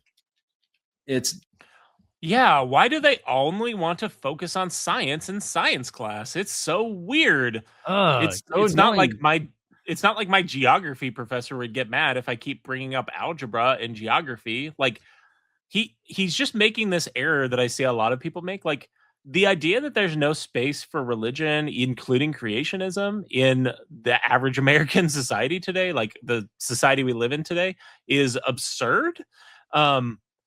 What he's really mad about is that people can't call religion science or act like their religious explanation is equivalent to the scientific explanation, again, in the field of science. Yeah. And, you know, I mean, there are tons of colleges that are religious, right? There's, you know, like BYU right here in Provo, right? It's a LDS university owned by the LDS Church. There's tons of Christian colleges. I'm sure that they have like, you know, something where they're teaching religion. Hey, maybe they even have, and I even had this at BYU when I was at BYU. It was like they had classes where it was like, here's how you can believe and still learn critical science. You know, like they had these things can be harmonized, basically, like helping people harmonize their faith and science, and like helping you, and which is fine. And I think, but it's crazy to say, like, okay, if you're a college professor teaching a course on biology, you have a limited number of hours of lecture time. Like you've only got whatever in the semester, you know, 30 hours of lecture, whatever. You got to, now you got to give equal time. You got to squeeze. Now you got to teach equal sides. You got to teach half the time about God. It's like, no, that's not the topic of this class. Like if you want to go take theology, or you want to take a religion class, that's totally fine. But that's not the topic of this class. And based on the way that Donald James Parker casts the conversations in college, right? Like the professor standing up in Gramps Goes to College and embarrassing all the Christians on the first day of school. I think it's just worth noting that all of this is his fantasy. This is his persecution complex coming out in full bloom, because these aren't based on his actual experiences. This is a man who's bought into an entire line of propaganda, very obviously, because of the way he doesn't seem to be speaking from personal experience. So, yeah. somebody's used the analogy. It said, oh, what if we had, if God is the answer, if God created everything, and you've said God can't be because he's supernatural, he's outside of the natural world, and we have to use natural means to describe everything. It's like taking our number system and saying, we're going to remove the number 4. Now, what's the answer to 2 plus 2? Right. You can't answer it because you're taking the answer out. And I did, like I said, I didn't know anything about evolution to speak of. I just knew I didn't really believe in it, but I didn't know what it was all about. And I didn't know what was going on in the academic world as far as, persecution and, people being ostracized if they believed in creationism. I didn't know any of that stuff. So I had, eye-opening experience. My first book was basically about some teenagers. Yeah, it's so unfair when the people who want to work in science that don't believe in science aren't allowed to continue teaching science. Like, that's what he's talking about. Like, if you don't believe in the field, then just don't go into that field. There are plenty of like you said, there are plenty of religious people who can square believing the best scientific models we have today with their religious beliefs. Or there's the idea from Stephen Jay Gould, right, of their non-overlapping magistery. You just keep them in separate categories. These are grounds that are well trod by many believers and believers in the religious narrative that are also incredibly competent scientists in their own respect, right? Like Francis Collins, the head of the Human Genome Project, is famously a Christian and has talked about how he keeps his Christianity and his scientific endeavors completely separate because he recognizes the role of faith. But for some people, for people like Gramps, they apparently are not able to do both of those things at the same time. Yeah. That studied and went through, and they went through evolution and studied the different things, radiometric dating and, the fossils and everything. Everybody has a group of kids and everyone took a different topic. And so they did this research and came up with these things. It was my journey. I was doing all this stuff, reading all these books and stuff and reading about this, visiting the Discovery Institute and so on. Right off the bat there was a couple of things that stuck out to me, and I'd like to press you on them. Remember that he tells us he's anti-science with an agenda, and yet he's a big fan of the Discovery Institute. He's actually anti-political science, is what he said. Interesting. Yes, because the Discovery Institute is famously not political at all. A little bit. Sure. You said, talk about evolution as the origin of life, first of all. Evolution has nothing to do with the origin of life. Evolution is about what happens after life's already gotten started. The origin of life has a variety of theories going behind it. The most prevalent one being abiogenesis, how life comes from non-life through chemical evolution mainly. But so is that a hitch in the giddy up there to say they're not talking about that if they're talking about evolution? They're only talking about how life diversifies and how. So yeah, this is a really common thing that I know I've heard in conversations with theists is there is a difference between believing in biological evolution and abiogenesis. Origin of life research is just an entirely separate field. Yeah. Yeah. Or, yeah, a lot of times they want to criticize part of evolution and they'll just be like, I only don't believe in speciation, and it's like, well, it's kind of a package once you accept natural selection and that part of it. And scientists are pretty honest about what they can prove and what they can't about abiogenesis. It's like not every scientist believes that is, the only way that life could have happened. Like there's tons of religious scientists. There's tons of different explanations. Right. Yeah. Belief in evolution. I think what you're saying, and I agree, is belief in evolution is not automatically a problem for religious faith or believing in some kind of more extended or expansive version of even the Genesis account. I know as a believer, and I think I've shared this story with you, but my last 4 years of time inside of Mormonism, my calling was the adult gospel doctrine teacher. So I had the experience of teaching all 4 years of the Mormon Church's standard works. And when I taught the creation account, one of the things I paused to remark on is the fact that in the Genesis account, it says that God's spirit moves upon the waters and the waters bring forth life. And one of the things I commented, and I just made one passing comment, I didn't say anything beyond this, but I made one passing comment about how interesting it is that the current biological models of how life diversified and got to where it is today is that life began in the water or began in the ocean, right? And then it diversified from there. And that the Genesis account says that the waters brought forth all living things. And I just made one passing comment to it. And it was such an interesting day at church that day, because basically anyone who was under, I'll say about under 40, because this was about 5 years ago, but anyone who was under 40 came up afterwards to thank me for like, hey, thanks for making that comment, because, you know, I've been grappling with how to square these things. And it was nice to see that we can believe both things at the same time. And everyone who was over 40 was like, you got to be careful with believing in that evil evolution. Were any of them Gramps? Did they stand up and say? Gramps was not there, unfortunately. I wish one of them would have stood up and said, what color is natural selection, sir? And if you can't answer that, then orange, obviously. So let's go back to the way, just seeing how patient and I think slow and methodical and really trying to educate Donald James Parker Forrest is in that conversation. Again, being honest about the points of agreement and disagreement. It's interesting then to see how Donald James Parker changes that when we get to Beauty and the Atheist. Just to be clear here, you are not advocating that the teaching of evolution be removed from the classroom. Not at all. No, my mantra is teach the controversy. Get kids to thinking, you know, present the idea. It's one that's been believed by billions of people over the centuries, that an omnipotent creator designed this universe, and specifically this planet and all the life forms therein, right alongside Darwin and all those neo-Darwinists who evolved his theory. That's material for religion class. And religion and science should not be mingled.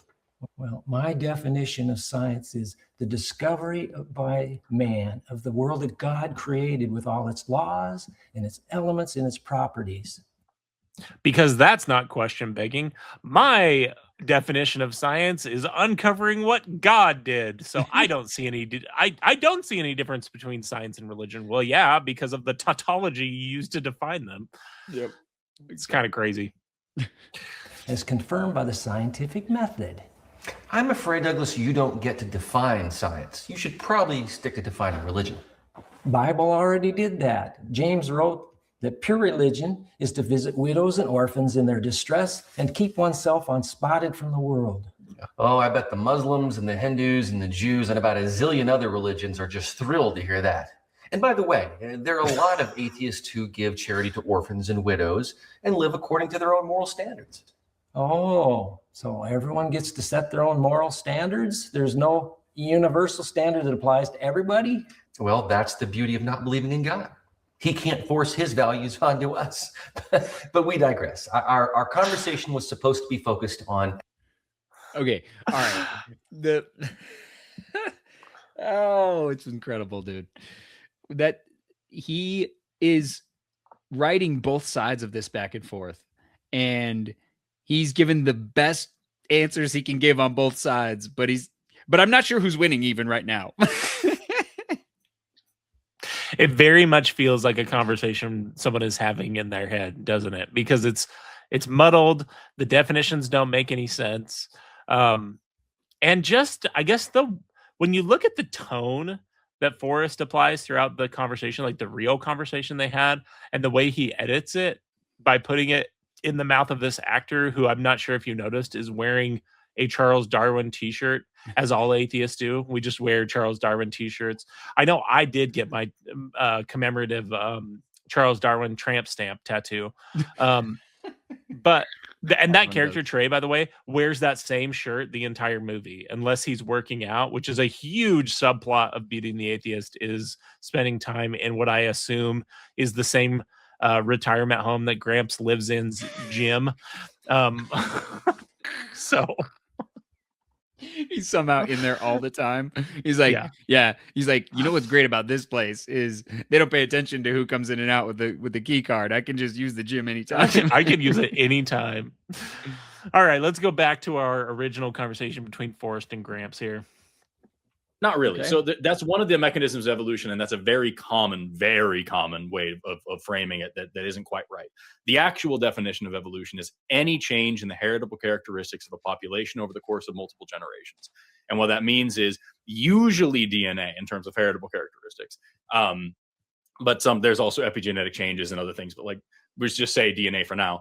Any change to the overall genetic makeup of a population of organisms over the course of multiple generations.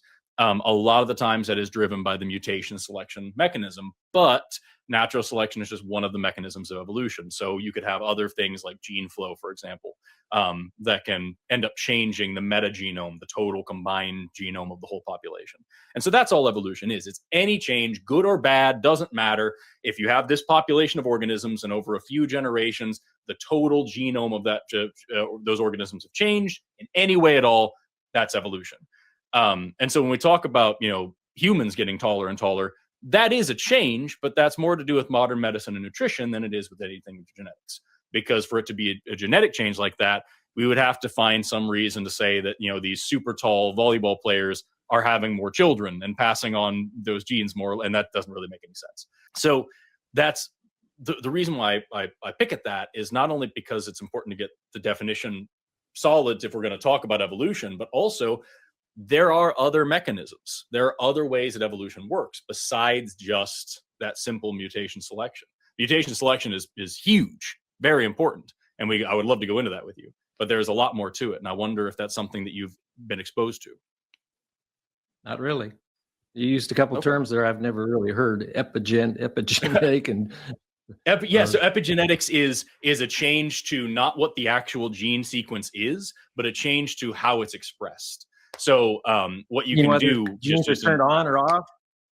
Yeah, exactly. Yeah. And so like it's like it's like having your computer code, but you never access the file. You know what I mean? It doesn't matter if you have the code there. Right. I don't know anything about computers. I'm going to do a bad job making that analogy. But like saying that, if you have this gene that's turned off, or if it's overexpressed, if it's expressed more than something else.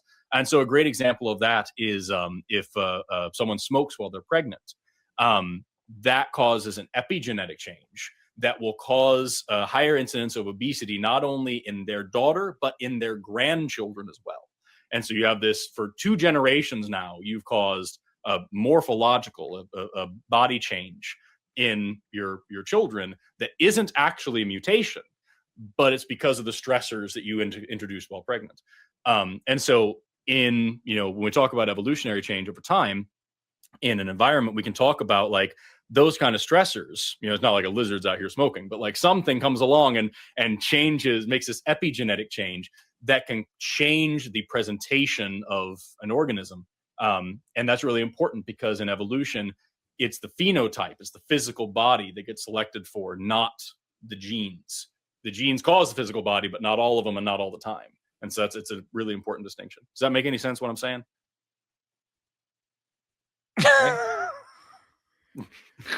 That's he just nods and says okay. He's like yeah. There are a few reasons I want to play that particular clip. Number one, I think it shows Forrest's value as a science communicator. He's sitting there and he's explaining the terms he's using. When he tries to and kind of fails because he doesn't know enough about computer science to analogize to computers, what he's trying to do is he knows that that's Gramps' background. And so he's trying to use an analogy that will help Gramps understand the concepts that he's talking about. And the last thing I wanted to remark on is you can see the difference between at least Gramps' worldview and science's worldview. And one of the advantages I see in science is science, as you know, relies on induction, right? We make observations, we make discrete observations, and we try and determine like what rules, what laws of nature are causing those effects that we're seeing in these one-offs. So he uses that example to try and explain the larger issue, the example of smoking while pregnant, to try and explain the relationship we see in these epigenetic changes over time.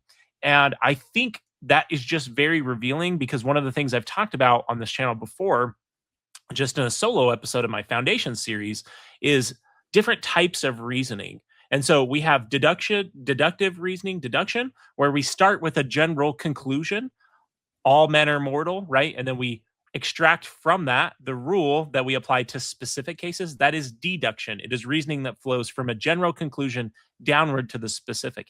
Induction, which is the only thing we can use in the scientific method largely, is we make the discrete observations the specific, and we try and extrapolate from that specific up to determine the general laws of nature. Now, one common, I think, confusion point on that is that the laws of nature are not prescriptive laws. Obviously, theists are going to disagree with this, but when scientists talk about laws of nature, what they're talking about is descriptive laws, the laws that we're saying seem to apply to get us those specific effects that we see in experimental data and studies and things like that. So I thought that clip just does a really good job of not only showing, again, this difference in tone with the way that Donald James Parker is going to edit and change this conversation, but also just helps show, well, also how ignorant he is, and then helps show, I think, the advantage we see in science. Like, Forrest is a true scientist in every measure of the word.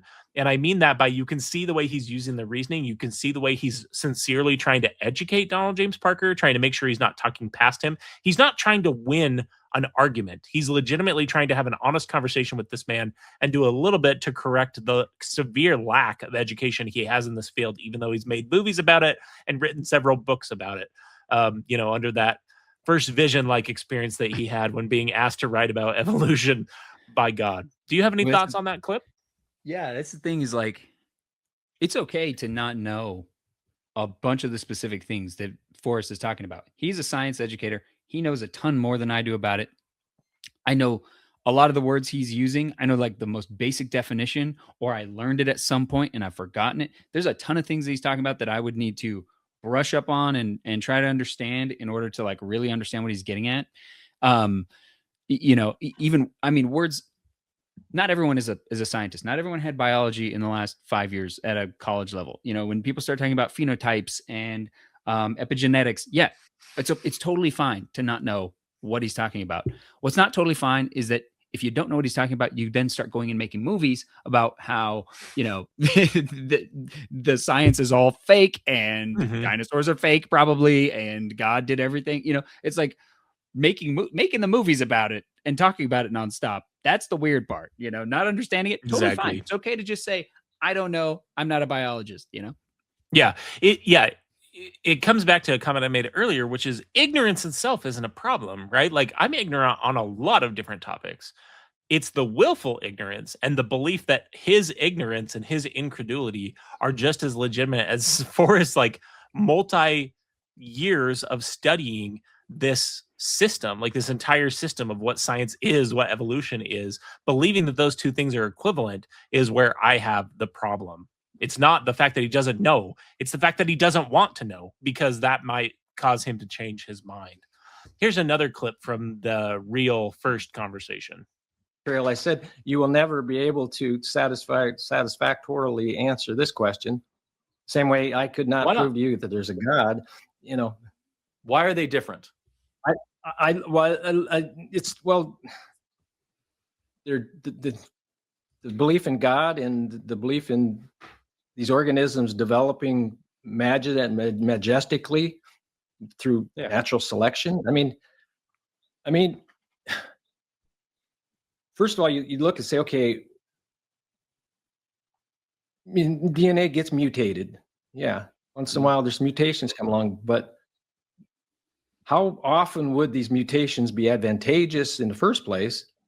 And what would the chances be of these not only being advantageous, but leading to something being amazing, And you make the statement, you said the origins have nothing to do with evolution. Well, I differ on that one, because if God created everything as it is today,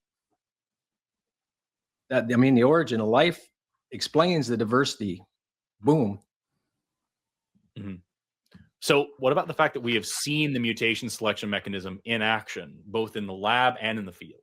So like, for example, we can put, I've done this myself in my undergrad, is you can put, bacteria on a plate and that has increasingly more antibiotics, and you can watch as they grow up to the point where they can't survive anymore. And then there's a mutation and they grow into the next area. And then there's another mutation, they grow into the next area. There's the Lenski long-term evolution experiment where they've been Yeah, and I included this clip because every once in a while, in fact, I've had someone on this channel reach out to me wanting to, debunk evolution with me.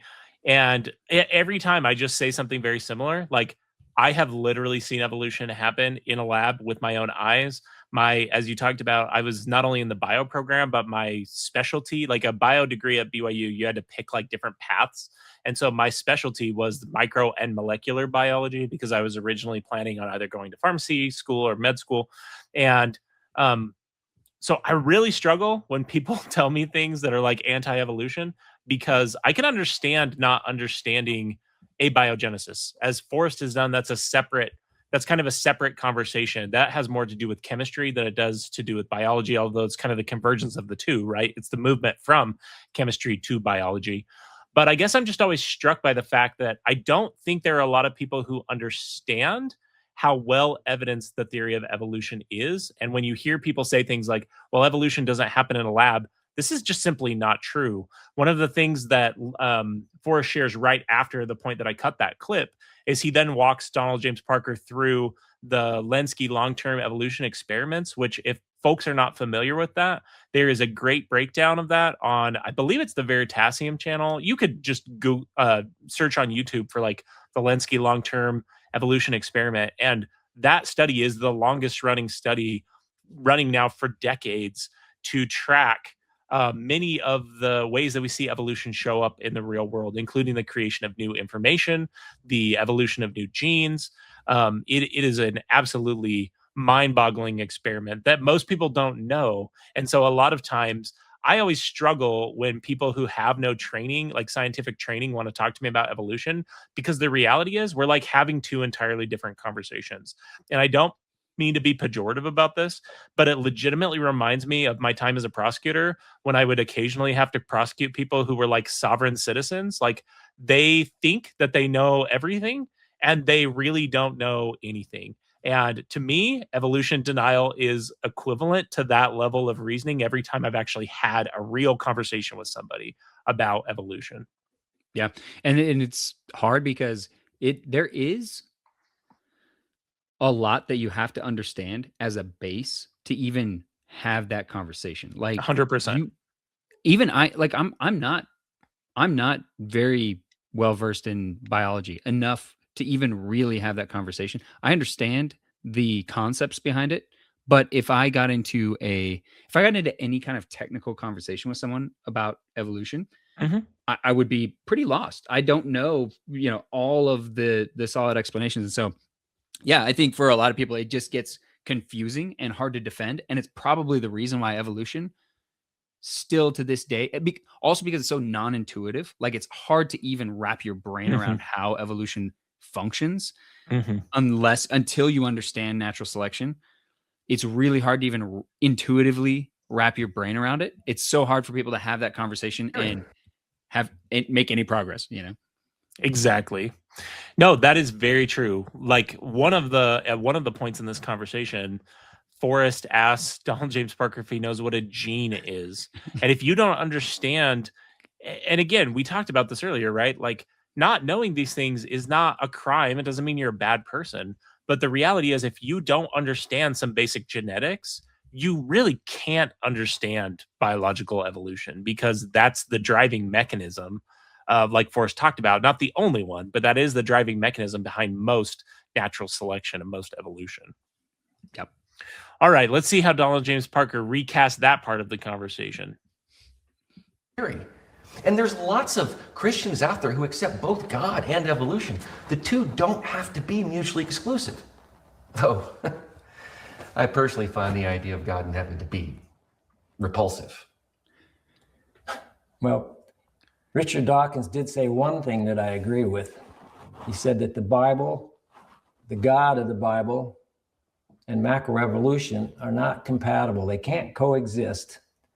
If God created everything, all life, as he says he does in the Bible, and there is evolution, that means that he created all those beings with the ability to mutate and to evolve, which means there was intelligence involved and he directed it. And by very definition of evolution, which you will admit, there can be no direction or intelligence involved.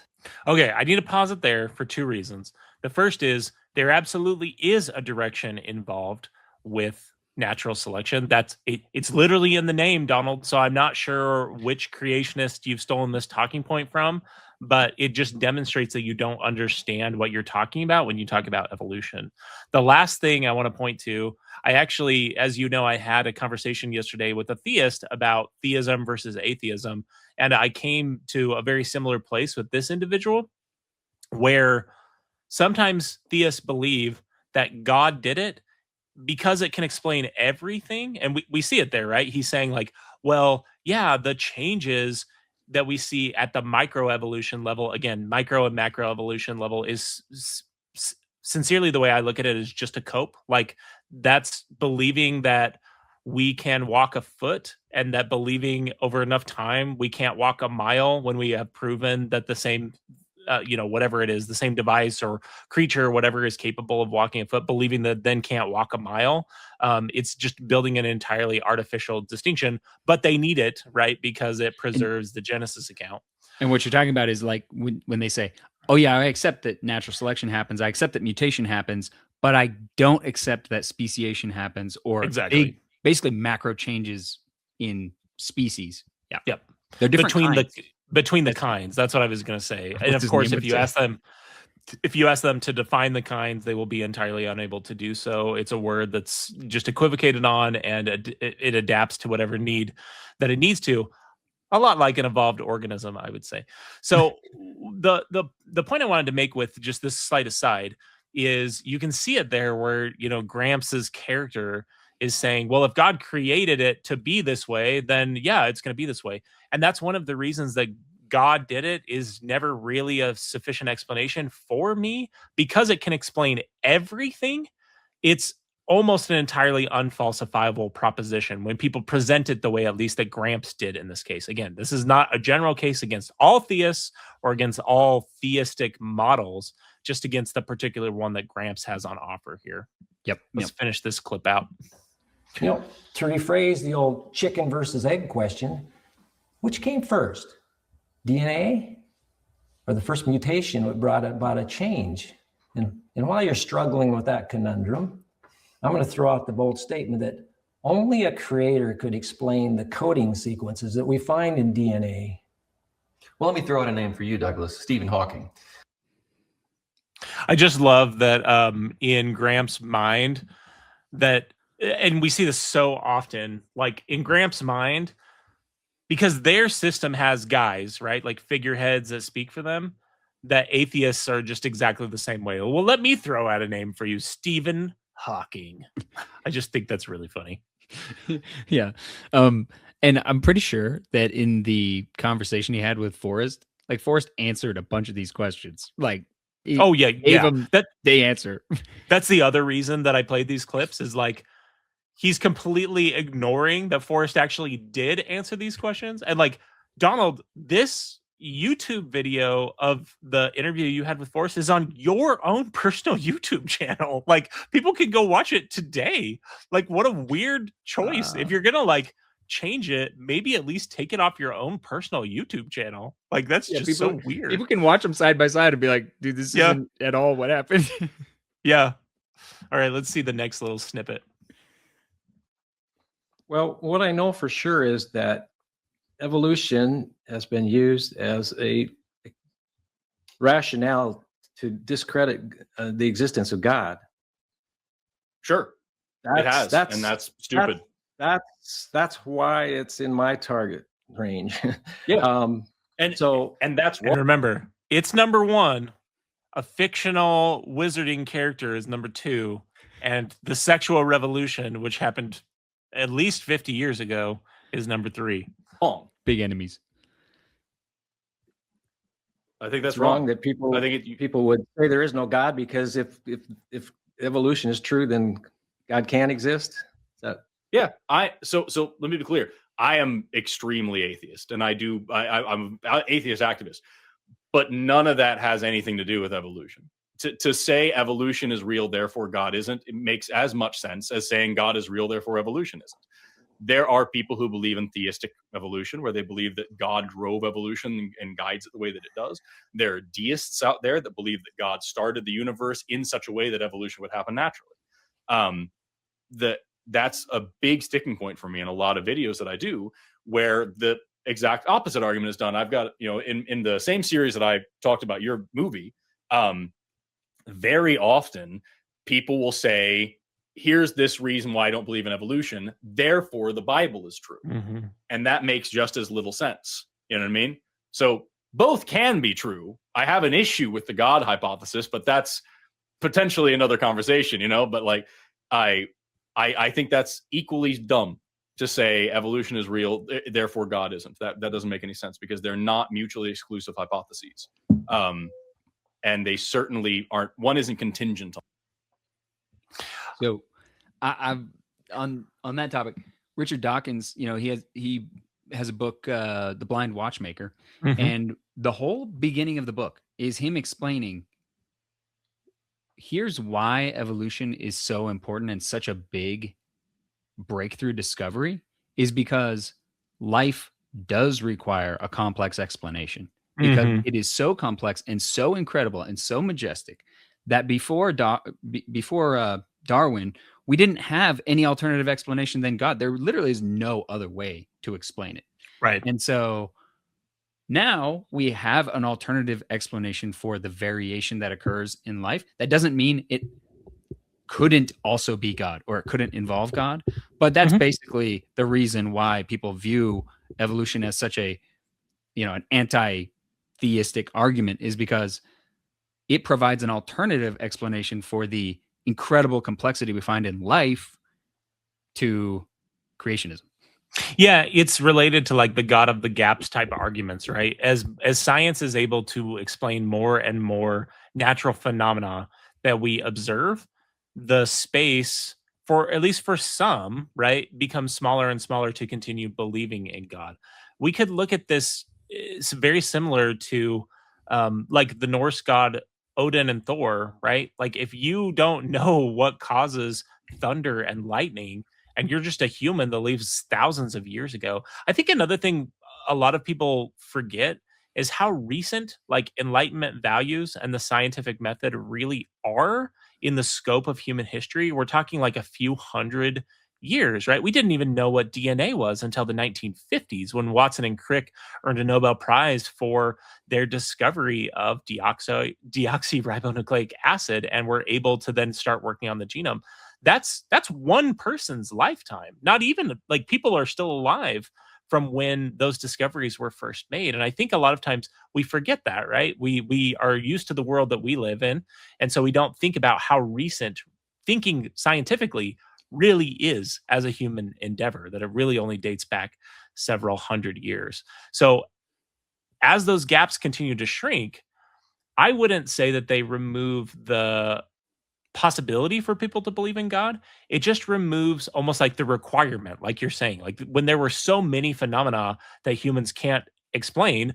Well, when do we see like the most belief in the most number of gods? When do we see polytheism at the height of its powers? It's when there were so many different phenomena that humans couldn't explain. Yep. As more and more of those things get explained, then and can be replicated, then it leaves people up to the question of faith. Like if they want to see God behind all of the system, I don't have any qualms about that, as long as they don't deny, basic science. And I think Forrest feels the same way. In fact, we know he does, because he was telling us that very clearly. And I think it just is so different from the way that Donald, completely recast this conversation. So let's catch this next bit. DNA. Well, let me throw out a name for you, Douglas. Stephen Hawking. Stephen Hawking said religion is a fairy tale for people afraid of the dark. And John Lennox said that atheism is a fairy tale for people afraid of the light. Zip! Lennox is a mathematician and a senile old man. Senile? Probably your assessment of me. I think that's your doctor's assessment of you, Gramps. I really think that we cannot preclude common sense and logic when we're discussing science, which can't be proven in the lab with scientific method. To actually arrive at truth, We have to be able to follow evidence where it leads. If you omit design as a possibility of explaining the complexity and the diversity of life around us, I'm afraid that you've eliminated the possibility of obtaining truth. I also just have to remark at the fallacy in the thinking he just demonstrated there. Like, not believing in God does not mean that you have precluded the possibility of God. Those are two different things, right? Saying you don't believe in God is not the same as saying, I know that God doesn't exist. And around and around and around in circles we go. Douglas, I'm just afraid we're not going to agree on this. Could be. I would just advise you that eternity is a long time to be wrong. Oh, was I supposed to be afraid of that? Okay, well, we're going to take a quick... Yeah, the way he ends that with just like the implied threat, like eternity is a long time to be wrong. Like, okay. Why doesn't he just break the fourth wall and go, for all you people out there listening I have to a this, word to say concerning these scientists. if you don't believe me and agree with me 100%, you are going to go to hell forever. Mhm. Oh, yeah. Yeah, it's such a weird inclination to have to like threaten people to get them to believe what you want them to believe. So after Beauty and the Atheist released, Forrest has taken it in good spirits. Here's his thumbnail of reacting to the reaction, to the reaction, to the reaction. There's so many responses nested inside this story that I lose track of what level of quippy retort we're back at. But Forrest is in good spirits and has, Gramps made a movie about me, Reacteria, and his thumbnail says biblical levels of cope, which I agree with. And the wig on Forrest. Yeah, is he puts so the good. tray wig on. Here he is with the folks at God Awful Movies. And I just wanted to share this because it's so funny to see the way that he's handling having someone, because lest we forget, right? Donald James Parker made Beauty and the Atheist because Forrest made fun of Gramps Goes to College. That's why we needed to tell you and share with you the majesty of Gramps Goes to College. He then spends 2 to 3 years reflecting on this conversation he has with Forrest, and it bothered him so bad that he makes an entire separate movie. That is crazy to have like that level of, oh man, if only I would have said it this way, I would have got that filthy atheist. So I like seeing the flip side of the coin, which is, Forrest just taking it in good spirit and stride. So here he is giving his time thoughts to also refill his bucket of change to pay people that were working in this movie. That's right. And I'll say this again in my own YouTube video about this. Like, you could have emailed me and I would have helped you write this better. Like, I would have done it. Like, I was so nice to you. What is this movie? And like, if you had made a movie just making fun of me as a person and just making me look like a goofy weirdo, and you won, and it would have been really funny and fair play. I made a video making fun of you. I'm gonna make another one. Like, I would have been fine. But you made me a sexual predator that is He doesn't think that's a bad thing. You made me this fucking near rapist who's spewing out a bunch of bullshit science facts and can't handle the dog shit arguments that I know I have answered before, and I just don't understand, man. It could have been a collaborative effort. We could have made some dog shit together. But instead, There you you're go. all by yourself, and nobody's better off. Oh, I just thought just leading in like that is just so wonderful, and one of the reasons I really, really like Forrest. Dude, Okay. Forrest is so funny in that. Oh my god. So You're like- outside of the context of this conversation, I feel like we need to go over the plot of Beauty and the Atheist beyond just this conversation, because we've only covered the conversation so far. So Beauty and the Atheist doesn't only follow this debate that they have on Trey Crawford's Successful Atheist podcast. So Beauty and the Atheist follows Trey Crawford, a successful atheist podcaster, social media influencer, has built his identity around deconstructing Christianity, mocking believers, and debating evolution. After one such debate, he meets Dr. Jewel E. Get it? Jewel. Yeah, he will make jokes about that throughout the movie. He meets Dr. Julie Connors. Remember what I told you that Donald's character's last name was in this movie? Because hopefully you can see where this is going. I do. It's Terminator. He's a Terminator. It is. God, I wish there was a top Terminator that ended this movie early. After one such debate, he meets Dr. Julie Connors, a devout Christian physician. We'll just pause on that for a second. She's a physician, but also a creationist who also loves science. Well, you know, her version of science, but rejects Trey's atheistic worldview. That is such a weird thing to me. What is the atheistic worldview? I have met atheist spirituals. I have met atheist people who believe in all sorts of nonsensical woo. I have met atheist conservatives. I've met atheist liberals. This atheist worldview nonsense is just so much projection from theists. It's so weird. Atheism is the answer to a single question. Do you or do you not believe that a God exists? They can't help but conflate it with naturalism, just pure naturalism. Yes, absolutely. The movie sets up their relationship as both romantic tension and apologetics debate. Trey is confident, sarcastic, and dismissive of faith, while Julie is presented as intellectually serious, compassionate, and spiritually grounded. She is also Gramps' daughter. So this entire thing is a weird attempt by Gramps to say, if only he was a hot woman, his arguments would have foiled Forrest once and for all, or he desperately wants Forrest to be his son-in-law, I guess, because he spent multiple years writing the script for this movie, recasting this conversation, and making him his son-in-law. So with that introduction, we could flirt to convert him. That's what we could do. Exactly. If only I had boobs, I would have won. Yes, it's crazy. So with that introduction, I think now we're ready to, similarly, the way we looked at Gramps Goes to College, just watch a few clips from Beauty and the Atheist. But I want to remind you folks, both of these movies are free to watch on YouTube. And if you love watching so bad they're good movies like I do, I promise you that your time watching both Beauty and the Atheist and Gramps Go to College will be well spent. Remember that on YouTube, you can speed things up to 1.25 or even 1.5 if you need to shave a few minutes off of the excellent tennis montages, for example. Why don't we pop? Oh, okay. So with that introduction, we're now ready to jump into our Beauty and the Atheist clips and share with you what we've been trying to share with you all along. This wonderful, wonderful cinematic masterpiece. Who is that?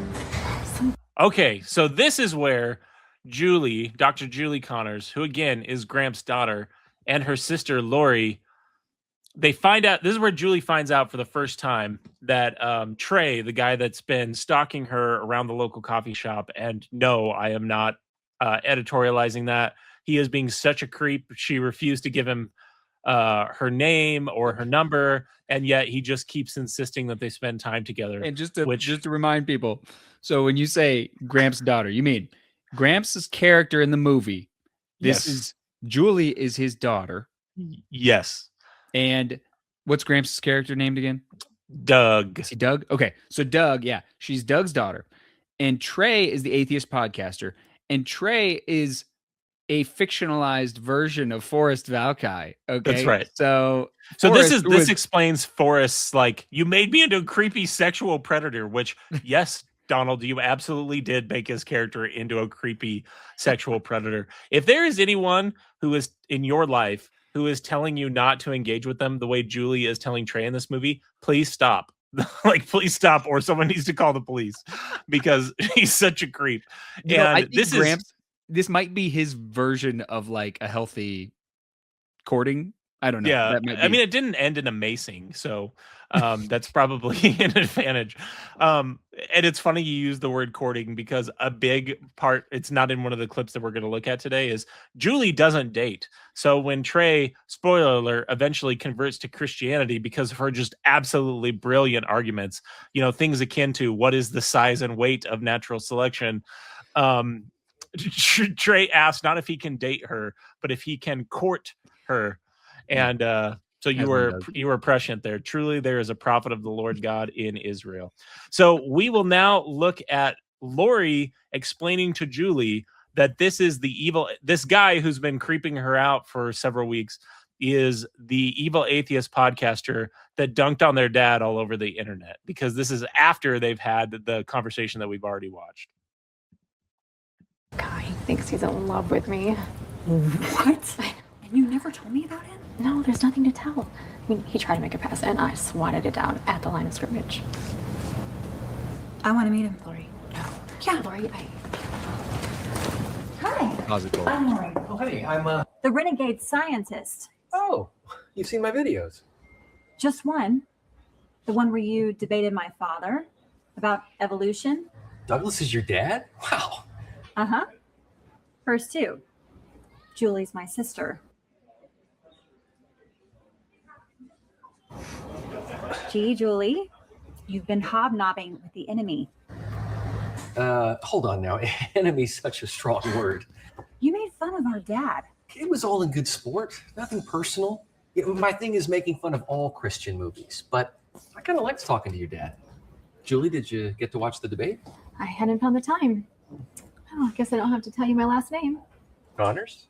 Which means you must be Lori Connors. Nope. Lori Atwater. My husband is a Marine, by the way. This is this version of my dad can beat up your dad. Okay. Oh, 100%. Except it's my husband can beat up you. That's just Yeah. such a weird. My husband is a Marine, by the way. Like for no reason. This is totally optional, completely irrelevant thing. And by the way, I just wanted you to know line of scrimmage, because I know you're a big sports ball guy. I'm a in huge football, sports ball American guy. football. It's like where they hike the football, that imaginary line. Okay. It's on the screen. I just wanted to make sure you knew that. I love it. So I also love that him stalking her is compared to hobnobbing with the enemy. That's what women in their mid-30s talk about, is hobnobbing. That definitely wasn't Donald's original word choice. Again, Donald, there's a lot of words that Donald almost knows. Almost all of them. All right, let's look at our next clip, and I'll introduce us to what's going on here. And I have to say though, on that other one, Trey says he has a podcast making fun of all Christian movies. Yes. What podcast could that be? Yes. That's the hilarious thing, is like, I think Donald has mixed up several people who respond to him at the same time, right? He's talking about the god awful movies, folks, obviously, because that's their shtick. They watch Christian cinema, bring you the highlights of Christian cinema, I think is their tagline. And yeah, he's obviously bothered by all of those evil atheists. So he collapses them down into one character with Keith Urban hair for some reason. Like, I don't know why he's. I sure hope that's a wig, because I hope no one is walking around looking like that all of the time. So what they ultimately decide to do is Trey tells Julie how much he likes her and that he would like to date her, but reminder, Julie doesn't date. So what she does instead is say that they can continue this conversation as they spend time in a gym. I want to say working out, but they're not really working out at all. So here is where Trey and Julie start having these really, really pressing conversations about evolution. So you have all this formal science training. How is it that you can reject evolution? Since evolution is the glue that holds all biology together. Exactly. My dad laughed when he said that, but I don't know why he would laugh when she said that, or when Trey said that, because that is absolutely the truth. This is one of the other things that makes evolution denial so odd to me, is like, have you ever taken an antibiotic? Have you ever eaten food? Those are things that are possible because of our understanding of evolution and natural selection. So that's where that is something that Forrest actually told. I'm getting mixed up between Gramps' different characters. That is what Forrest told the actual Gramps, real life Gramps. Yeah. And he obviously put into this fake conversation. But here, Julie's going to give him what for on such a ridiculous statement. I'll depress you on the topic. I found that I had no need for macroevolution and learning about the body's processes like birth and the health of babies and mothers. And the historical origin of Homo sapiens isn't really of regard to me, since it doesn't change the fact that our typical normal body temperature is 98.6 degrees, and we can only survive a few days without water and a few minutes without oxygen. I don't need Darwin to care for my patients. Yes, all the facts that doctors need to know, like a normal body temperature and how long you can go without food and water. That's all the doctors need to know. She's a good doctor, probably top of her class. And I also really like that she said, in the dialogue that she's saying to him, she goes, "He failed to press you on the topic." It's like, that is literally the biggest tell that this is just literally Donald in the shower talking to his shampoo bottles, being like, "Oh, I forgot to press him on this topic." How many times do you think that Donald rewatched that original conversation between him and Forrest to come up with his witty retorts to this movie? At least 100, I'm guessing. I would have thought like 100, but now after watching it and it being so inaccurate, I'm like, I don't know, dude. I think he might be going off his memory, which is not good. I'm not sure. Yeah. He should probably see a doctor about that, but maybe one that believes in evolution. And I venture to guess the same is true for anyone working in the field of biology. Ready for the next one? I guess. Let's go. A double sound is not me.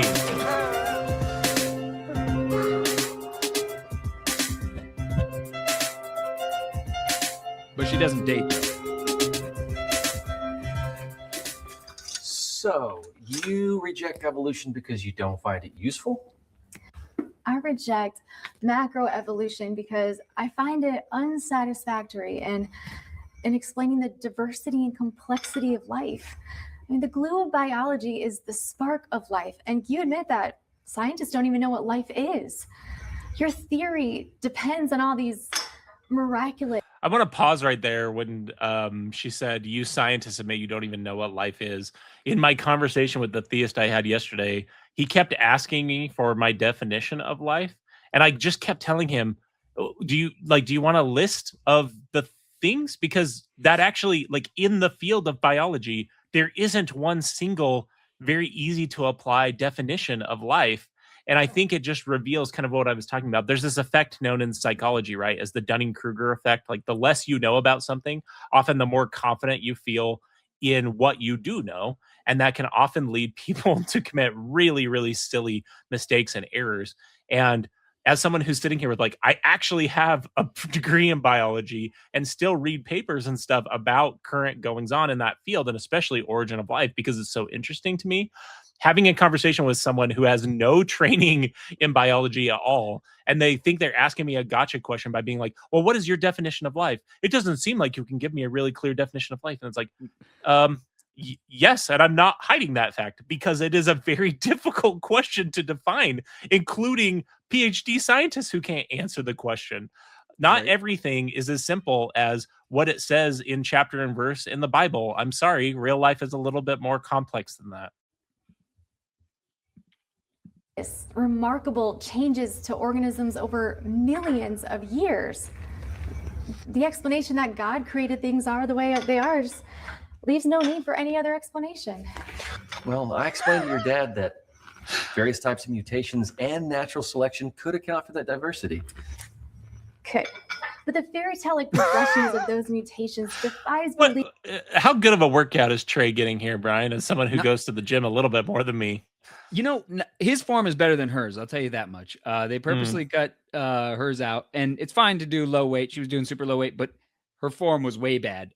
You know, he's not doing too bad. He needs to probably lean forward a little bit. He needs to extend the arms.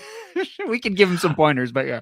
I like that he's trying to go for with a workout of that magnitude. He's trying to go for a physique that matches his hair and really complete his persona as a golden girl. You know, I really appreciate the commitment to the bit. The golden He's age. a rational person. He tried to pin you down into explaining how the blood and the blood vessels and the lungs and the liver and the brain could all have evolved slowly.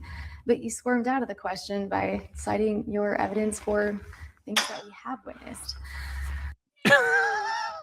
So let's think about what she says right there. He asked you to explain where certain things come from, and you explained where some of those things came from by wriggling out of the question. You wriggled out of the question by answering the question, you dirty, dirty atheist. but you didn't show us video of evolution actually occurring over the course of millions of years. Therefore, I don't believe you. That's right.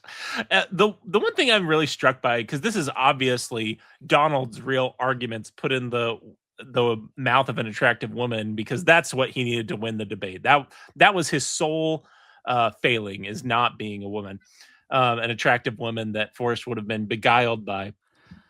Is a lot of times creationists think about this exactly backwards when we're talking about evolution or even origin of life, frankly. Ignore that fine tuning at the top. I recycled this slide from my conversation yesterday, but I'm not sure if you've heard the puddle analogy from Douglas Adams, but I think it does such a good job of explaining how we need to approach thinking about this problem. He says in his, I think it's a collection of essays and stuff, Salmon of Doubt, he's analogizing to a puddle, and he says, this is an interesting world I find myself in, an interesting hole I find myself in. It fits me rather neatly, doesn't it? In fact, it fits me so staggeringly well that it must have been made to have me in it. And what I mean by thinking in reverse, is that the whole theory of biological evolution and natural selection is that the organisms adapt to fit their environment. That's what survival of the fittest means, right? It doesn't mean survival of the strongest or the fastest or the one that eats the most food or even the one that reproduces the fastest. It means survival of the fittest as adapted to those particular circumstances. And so when we look at the diversity of life, it's kind of unsurprising given the diversity of the ecosystems and the climates and all of the things that we see all across the world, and millions of years for those organisms to fit into that hole, much like the puddle. And I think a lot of times the error that's being made, and we see it with Julie in this clip, which is really Donald making the argument, how did the brain and the blood and the lungs all come together? Well, what they're expecting when they ask a question like that is they're expecting like the current state of a brain to have evolved all by itself, the blood in its current state to have evolved all by itself, the lungs in their current state to evolve all by themselves. And that's simply not the way it works. And in fact, we can see this in what we would consider lower forms of life, right? In organisms that have some of those structures beginning to form, or even vestigial structures. We can see this in the scope of the diversity of life across the evolutionary timeline as we look at fossil data, as we look at morphology. And I think it's just so funny to see the way, like, this is Donald's movie. He's the one who's able to make the argument, and he's still making really bad arguments. It's so funny. And I think, yeah, exactly what you said about evolution. I think what strikes me is people also don't think about incrementalism, or they misunderstand. They always say it's like it's totally random chance. It's not random at all. Natural selection is the opposite of random. It's, like you said, basically a filter, right? Filtering down to meet a set of circumstances. So filtering traits and genes essentially to produce traits that meet or help an organism survive under a given set of circumstances. And then incrementalism over time. It's like, does partial, yeah, exactly. You said something along these lines, but like, does it have to be a fully developed eyeball to give you some advantage or better chance of survival? No, it doesn't. It just has, it could be just as simple as telling light from dark, right? And so, yeah, that's where people get it wrong all the time, is not understanding. This is not just a one-step thing where just, the lungs got created, the brain got created. No, it's incremental over long periods of time. And I think what it demonstrates is if the only way you can counter the arguments from the scary atheist evolutionary worldview is to straw man those views. Like, this isn't what evolution claims. It doesn't claim that we should expect to find a full brain or blood in its exact state as it exists today, or lungs in some of these transitionary forms. Again, it's about incremental gains, as you just said. And I think it just demonstrates, like, if the only way you can win the conversation, Donald, is by straw manning the other side of the conversation, and you still barely win it at that, you truly don't understand what you're talking about. And anyone who does can see that really, really easily. Let's introduce this clip here. Okay, so this is where Julie is talking about how it's the scientific world, the folks with the scientific worldview that are just so closed off to other avenues. And so she's talking about miraculous healings and how you will just ignore that. If his cancer is healed after prayer, you'll ignore that. It reminds me of one of my favorite songs from Tim Minchin, which you introduced me to, right? Yeah. Thank you, God. Thank you, God. His Oh, dude, that's a cancer great is song. healed after prayer. You ignore that. Anything that points to God must be avoided and suppressed. Well, speaking of prayer, scientists have found no tangible proof that there's some divine being beaming health into people from afar. But, Julie, I know lots of atheists who were once believers who walked away from their faith because God never showed up and showed out when they cried on to him. God is not some trained monkey that performs on demand for a banana. Even we Christians don't understand why he acts in some cases and not in others. But he's certainly not going to respond to experimental prayer meant to manipulate him. God's ways are higher than ours. Of course, because that makes for a pet answer all doubts reply.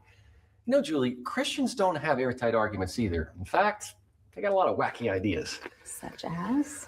Okay, well, according to your Bible, Jesus was in the grave 3 days and 3 nights, right? And you celebrate his death on Good Friday.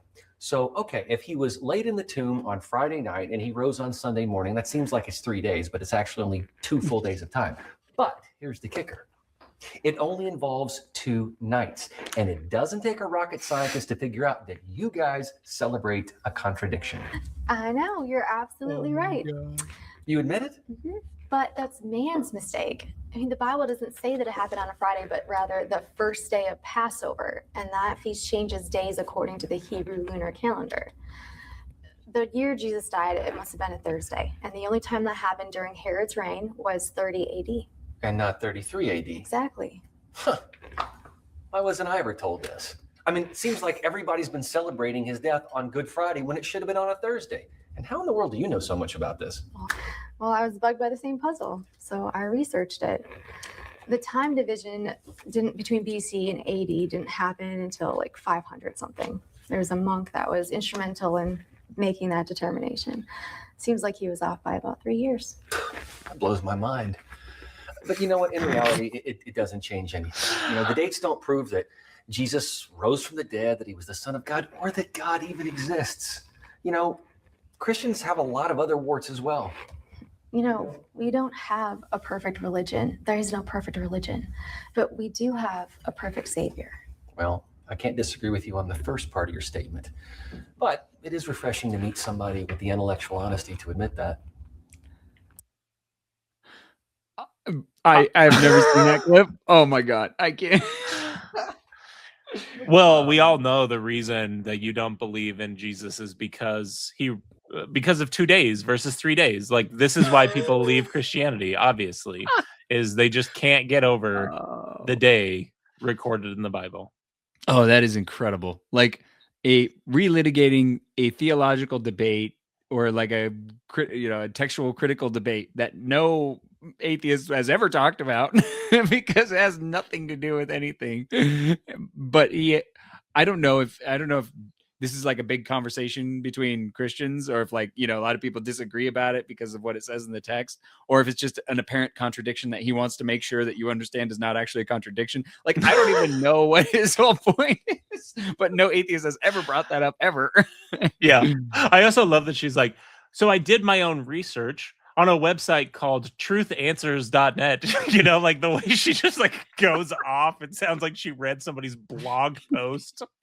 Probably written by Donald James Parker. Yeah, that's right. I came across this blog post and it was weird. The guy was brilliant and so attractive. I And really very just was sexy, so, so sexy. I was really struck by it. Maybe you've heard of him. It was Sword in the Spirit Publishing. His name was Donald James Parker. Because why not, right?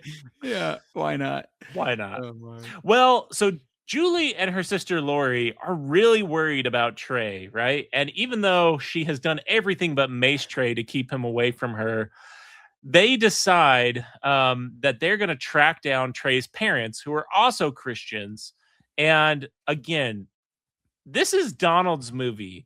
And the fact that he shows the interactions between Trey and Julie the way he does, and then the interactions between Julie and Lori and Trey's parents the way he does, definitely makes me believe that he tried to find Boris Valkai's parents and track them down and get in touch with them because he was really concerned about Forrest's soul, or wants him to be his son-in-law, or wants to bang him. I'm not really sure which of the three it is, and Could they're go not any mutually direction. exclusive, so it could technically be all of the three. But let's watch Julie and Lori now decide to look for Trey's parents. See evolutionists as being like that crew guy that told the people that there was no point in even looking for an escape hatch. We're just all going to die and it's over. Well, we know that's not true. So we look up and we climb up through Jesus. The evolution. We climb up through Jesus. All it makes is sense, Kolby. That's all that makes sense. Yes. Well, I mean, at least the atheist ones, right? They offer us no hope. Right. So we have to be strong in our belief and in our resolve to bring as many with us to heaven as we can. I'm trying. I know. I think that you need help more than I can provide, you know? Wait, did you say that Trey's parents were Christian? Maybe she could ask her husband. He is a Marine. Yeah, he's a Marine after all. I did. Okay. Crazy idea. Yep. What if you contacted them and prayed with them? You know, like a little synergy action going on there. How am I going to get their contact info? I can't just be like, hey, Trey, can I get your parents' phone number so we can tag team you on some spiritual warfare prayer? True. That would be a little creepy. You know what's not creepy? Trying to track them down all by ourselves. That's definitely not creepy. So you said he's originally from Kansas. I did. All right. Let me see if I can track them down for you. Huh. That could be like looking for a needle in a haystack. And So I don't know where she was going with the tag teaming, but that was weird. it is a weird phrase to use. It's funny to me that, like, you know, one of the things I've noticed in a lot of people of Donald James Parker's caliber is they're very used to thinking in binary black and whites. And it's interesting to me that, like, Julie can't come up with any other reason she could tell Trey to need to contact his parents than we're going to tag team you in spiritual warfare of prayer. That's, you know, it's either she's got to tell him every single little detail or she can't tell him anything at all, apparently. That's the way it works. Yep. All right, let's move to our next clip here.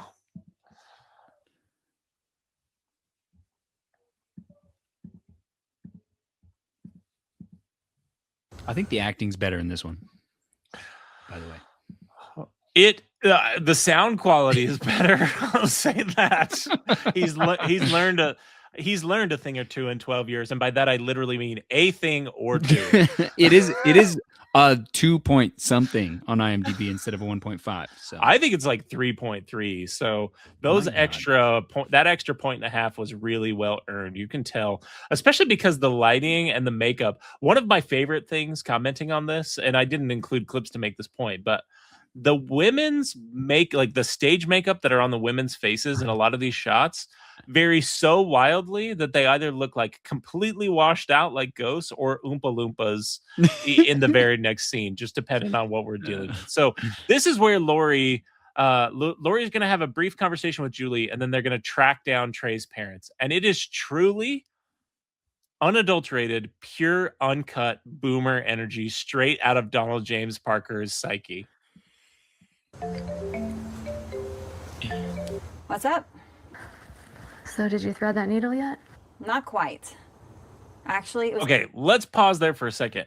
The phrase is needle in a haystack, which Julie just used, right? That'll be like finding a needle in a haystack.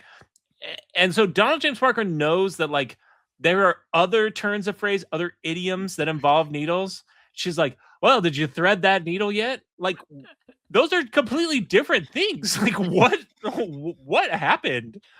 Threading the needle implies that there's some like chance of being unsuccessful. There's some narrow like thing that you have to complete, and you might be successful, you might not, but you manage to thread the needle.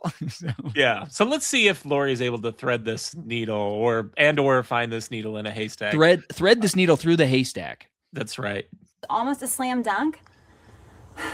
And then the phone number that was listed is no longer active. So now I'm going through Facebook and trying to find a Stephen Crawford, and there is a lot of them. Why couldn't his name have been something like Clem Cadiddlehopper? Why couldn't his name have been something like Clem Cadiddlehopper? That's a weird name. I don't know where he came up with it. Are we sure that Gramps didn't have a stroke while writing that name? Because it sounds like that was a choice. That was a choice, Donald. But I promise you, I will find that proverbial needle. Well, what if they're not on Facebook? That would be a monkey wrench in my gearbox. Or if they are and they just... Okay. That would be a monkey wrench in my gearbox. That one's hold on. That's a mix of a wrench. It doesn't even have to be a monkey wrench. That's the other thing. It could just be a wrench that throws a wrench in things. Donald, if you do hear this video, please email me at letsdisagreeshow@gmail.com, and I am going to send you free of charge a book on how to correctly use idioms. I promise. I'll do it. Never use it. Wow, you are just a fountain of encouragement, aren't you? Sorry, just being real. Well, you can be real happy when I find the treasure. That I can do. Remember, the treasure at the other end of this journey is that Julie can then pray for a guy that's been stalking her and that humiliated her father on the internet. Absolutely. Eureka! Oh, Stephen Crawford on Facebook. But no phone number. Okay. Plan B.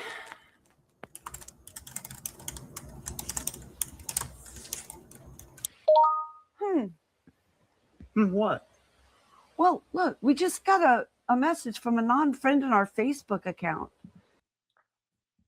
Because of course they share a Facebook account. That's totally normal thing to do. Not weird at all. Yeah, perfectly normal. She asks if we have a son named Trey. Should I answer her? Sounds like a scam to me. There are a zillion con men and women out there, you know. Well, I know. Con men and women out there, you know. It's so weird. Yeah, it's so weird that the one time Donald isn't insanely misogynistic is to include women in the people who could potentially be trying to defraud them on Facebook. And these two people definitely look like the type of people who would fall for a Facebook fraud scam, right? They definitely probably get their news from freedomeagle.net or something. Oh, and I'm always very leery of strangers. Why don't you ask them why they want to know? Okay. Hold on.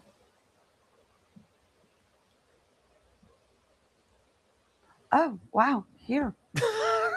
She said she and her sister are wanting to pray with us over Trey that he returns. Oh my gosh, that he returns to the Lord.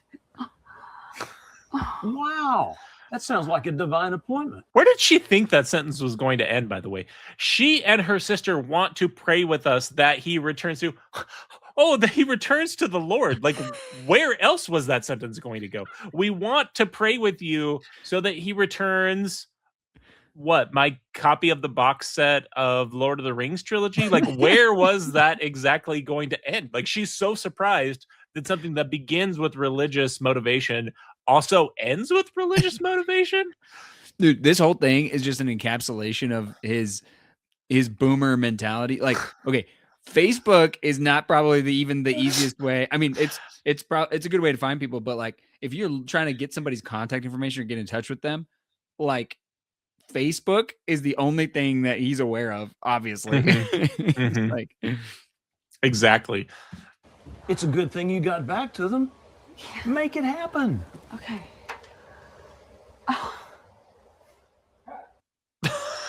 Even if you're a believer, even if you're totally like a Christian believer, wouldn't that still be weird? I mean, wouldn't it be totally weird for someone to message you on Facebook and be like, "Hey, I know I'm a total stranger, but just really want your son to come back to the Lord. I'm wondering if we could get together and pray about him."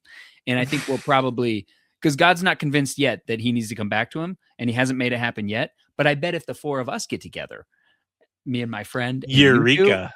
That's right. We will find that needle in a haystack and thread that needle and any other needle adjacent phrase. That's right. we will thread that needle that's in my gearbox. That's right. Okay. So here is where and I did not cut this from a larger conversation. The beginning of this is so abrupt, but the girls decide to have prayer with the parents over Zoom, I'm assuming, because WebEx isn't going to work for prayers. Everybody knows that. It's in the terms of service. They cancel out all prayers. And this conversation is mind-boggling. I know it's already been surprising. I love the parents. I love the dad's chipper attitude while the dialogue he's communicating is rather dour. So just watch out for that. That one job phrase, I had one job as a parent, to raise my offspring to love and have faith in Jesus Christ. And I failed miserably. Why is he so, if he really feels like he failed miserably, why is he so happy about it? Like he's so chipper while talking about his son going to hell and burning for eternity. Like that's such a weird way to deliver that line. That is a choice. You know, my dad always uses an expression that he stole from Yogi Berra, I think. It ain't over until it's over. You know what? I keep telling him the same thing. When I hear the stories of child trafficking and the brutality of people, I just want to cry out to Jesus to come back right now. But our son would be lost if he did. And so many of the younger generations. So let's get this straight for a second. Her heart is moved on stories of child trafficking. So she wants to cry out to Jesus to come back now, apparently unaware that Christians for 2,000 years have been doing that, and he hasn't showed up yet. But then she thinks about the fact that Trey wouldn't be a Christian.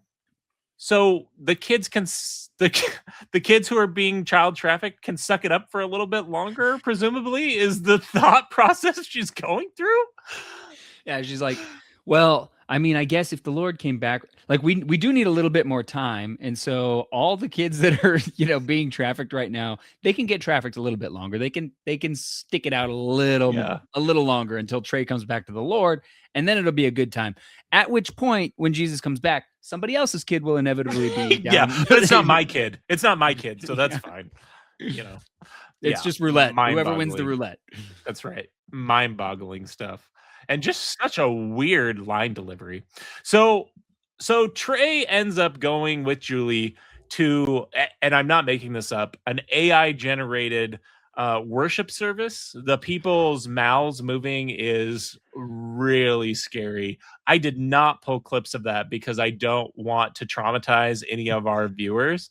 I don't want them to see the 6-fingered hands singing Amazing Grace off tune. But Trey and Julie go to this worship service. And of course, Trey, and there's no like fade to black or dissolve away. It's just they're there with one person playing a guitar off tune and off tempo with the song that's appearing on the screen.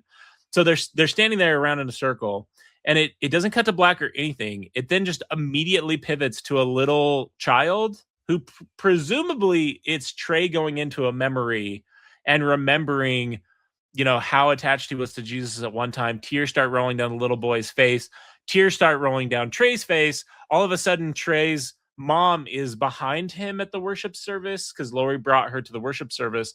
And, they start hugging instead of Trey being like, oh, wait, this entire thing was like all of you working together behind my back to manipulate me into having a manufactured spiritual experience. Instead, Trey returns to the Lord. He recognizes the evil of his ways. He trades out the Darwin t-shirt that he wears everywhere for the t-shirt we're going to see in this next scene. And this is him telling the folks that work for him on his Renegade Scientist podcast that, you know, he's got to correct all the errors of his ways. All his atheist content needs to go away.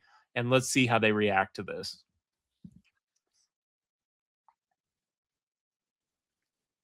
Oh, it's muted. Oh. Hang on, I'll go back. I did not see any of that coming. I couldn't have guessed that he was going to come back to the Lord, dude. That's the craziest twist. It was really Citizen Kane. We can see he trades out his Darwin t-shirt for this Jesus t-shirt. Is the audio okay now? Could you hear it? Yeah. Oh, whoops.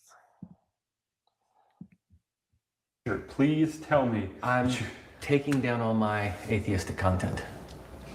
All? Well, I'll edit some of the videos that present pure science dealing with evolution, but I'll point out the flaws in my teaching. Right. And who exactly is going to watch that garbage? What happened, Trey? Look, I don't really have the words to describe it, okay? I renewed a vow that I made when I was knee-high to Shaquille O'Neal.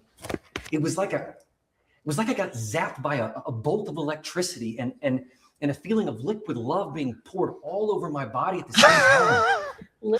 Okay, so this line boggles my mind. He's talking about being knee-high to Shaquille O'Neal, feeling a sensation, and then there's liquid love being poured all over his body. Like, this is just...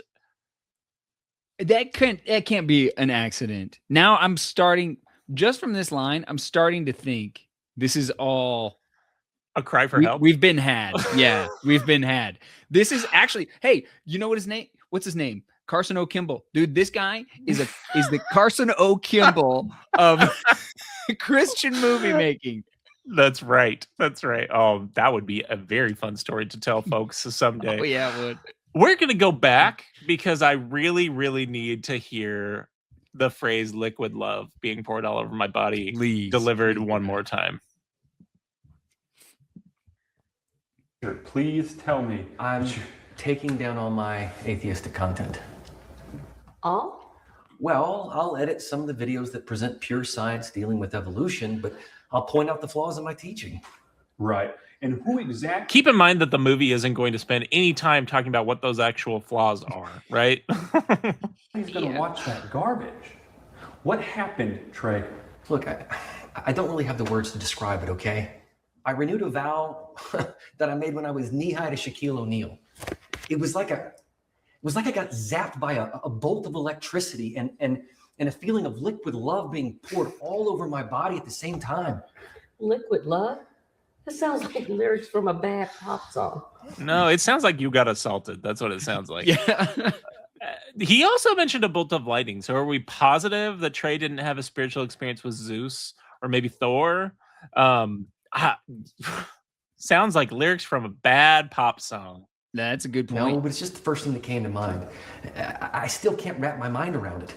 You do understand our subscribers are going to be like rats leaving a sinking ship. Yeah, I know. I'm probably going to have to start looking for a day job now. Which really translates to, Benjamin and Tracy, you need to change your LinkedIn profiles to looking for a job.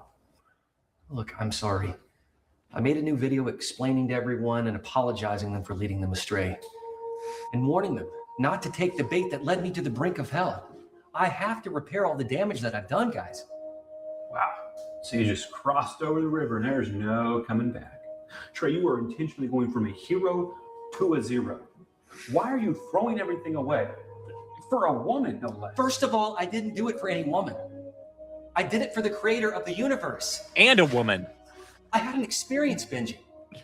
I felt God, and I can't deny it. And I knew that he knew that I knew it. His liquid love. That's right.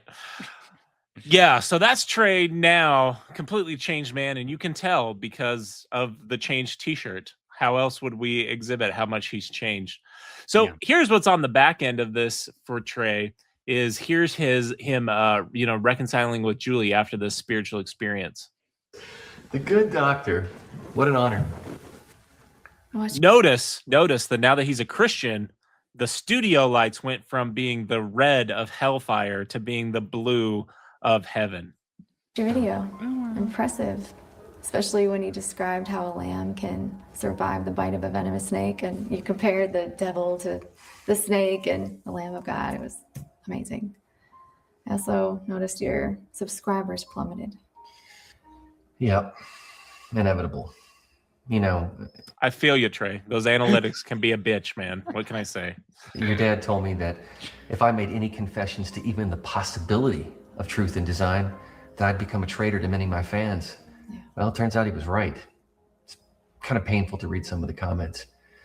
And I let my landlord know that I'll be vacating the studio at the end of the month. My income's going to be dropping exponentially. You won't be able to gain new subscribers and viewers? Yes, because being a former atheist science teacher that's now converted to Christianity would not have any appeal at all. There definitely aren't any YouTube channels dedicated exclusively to talking about things like that. That would be a guarantee of millions and millions of people watching your channel. Absolutely, it would be. Unlikely. Speaking of my dad, I talked to him after I watched the video. I mean, he thinks you could make some really great science content for homeschoolers and help him with his movie scripts. And I don't know how much money is in that, but... Okay, Forrest, this is what he really wants. He wants you to make content for YouTubers and to help him make Gramps Goes back to college. Do you know what he really wants? What's so funny to me is if I were Trey, I would be like, can we stop talking about your dad all the time?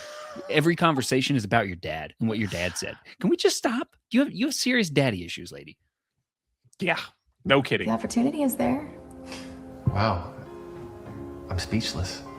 I'm speechless at the opportunity to help Donald James Parker make more Donald James Parker movies.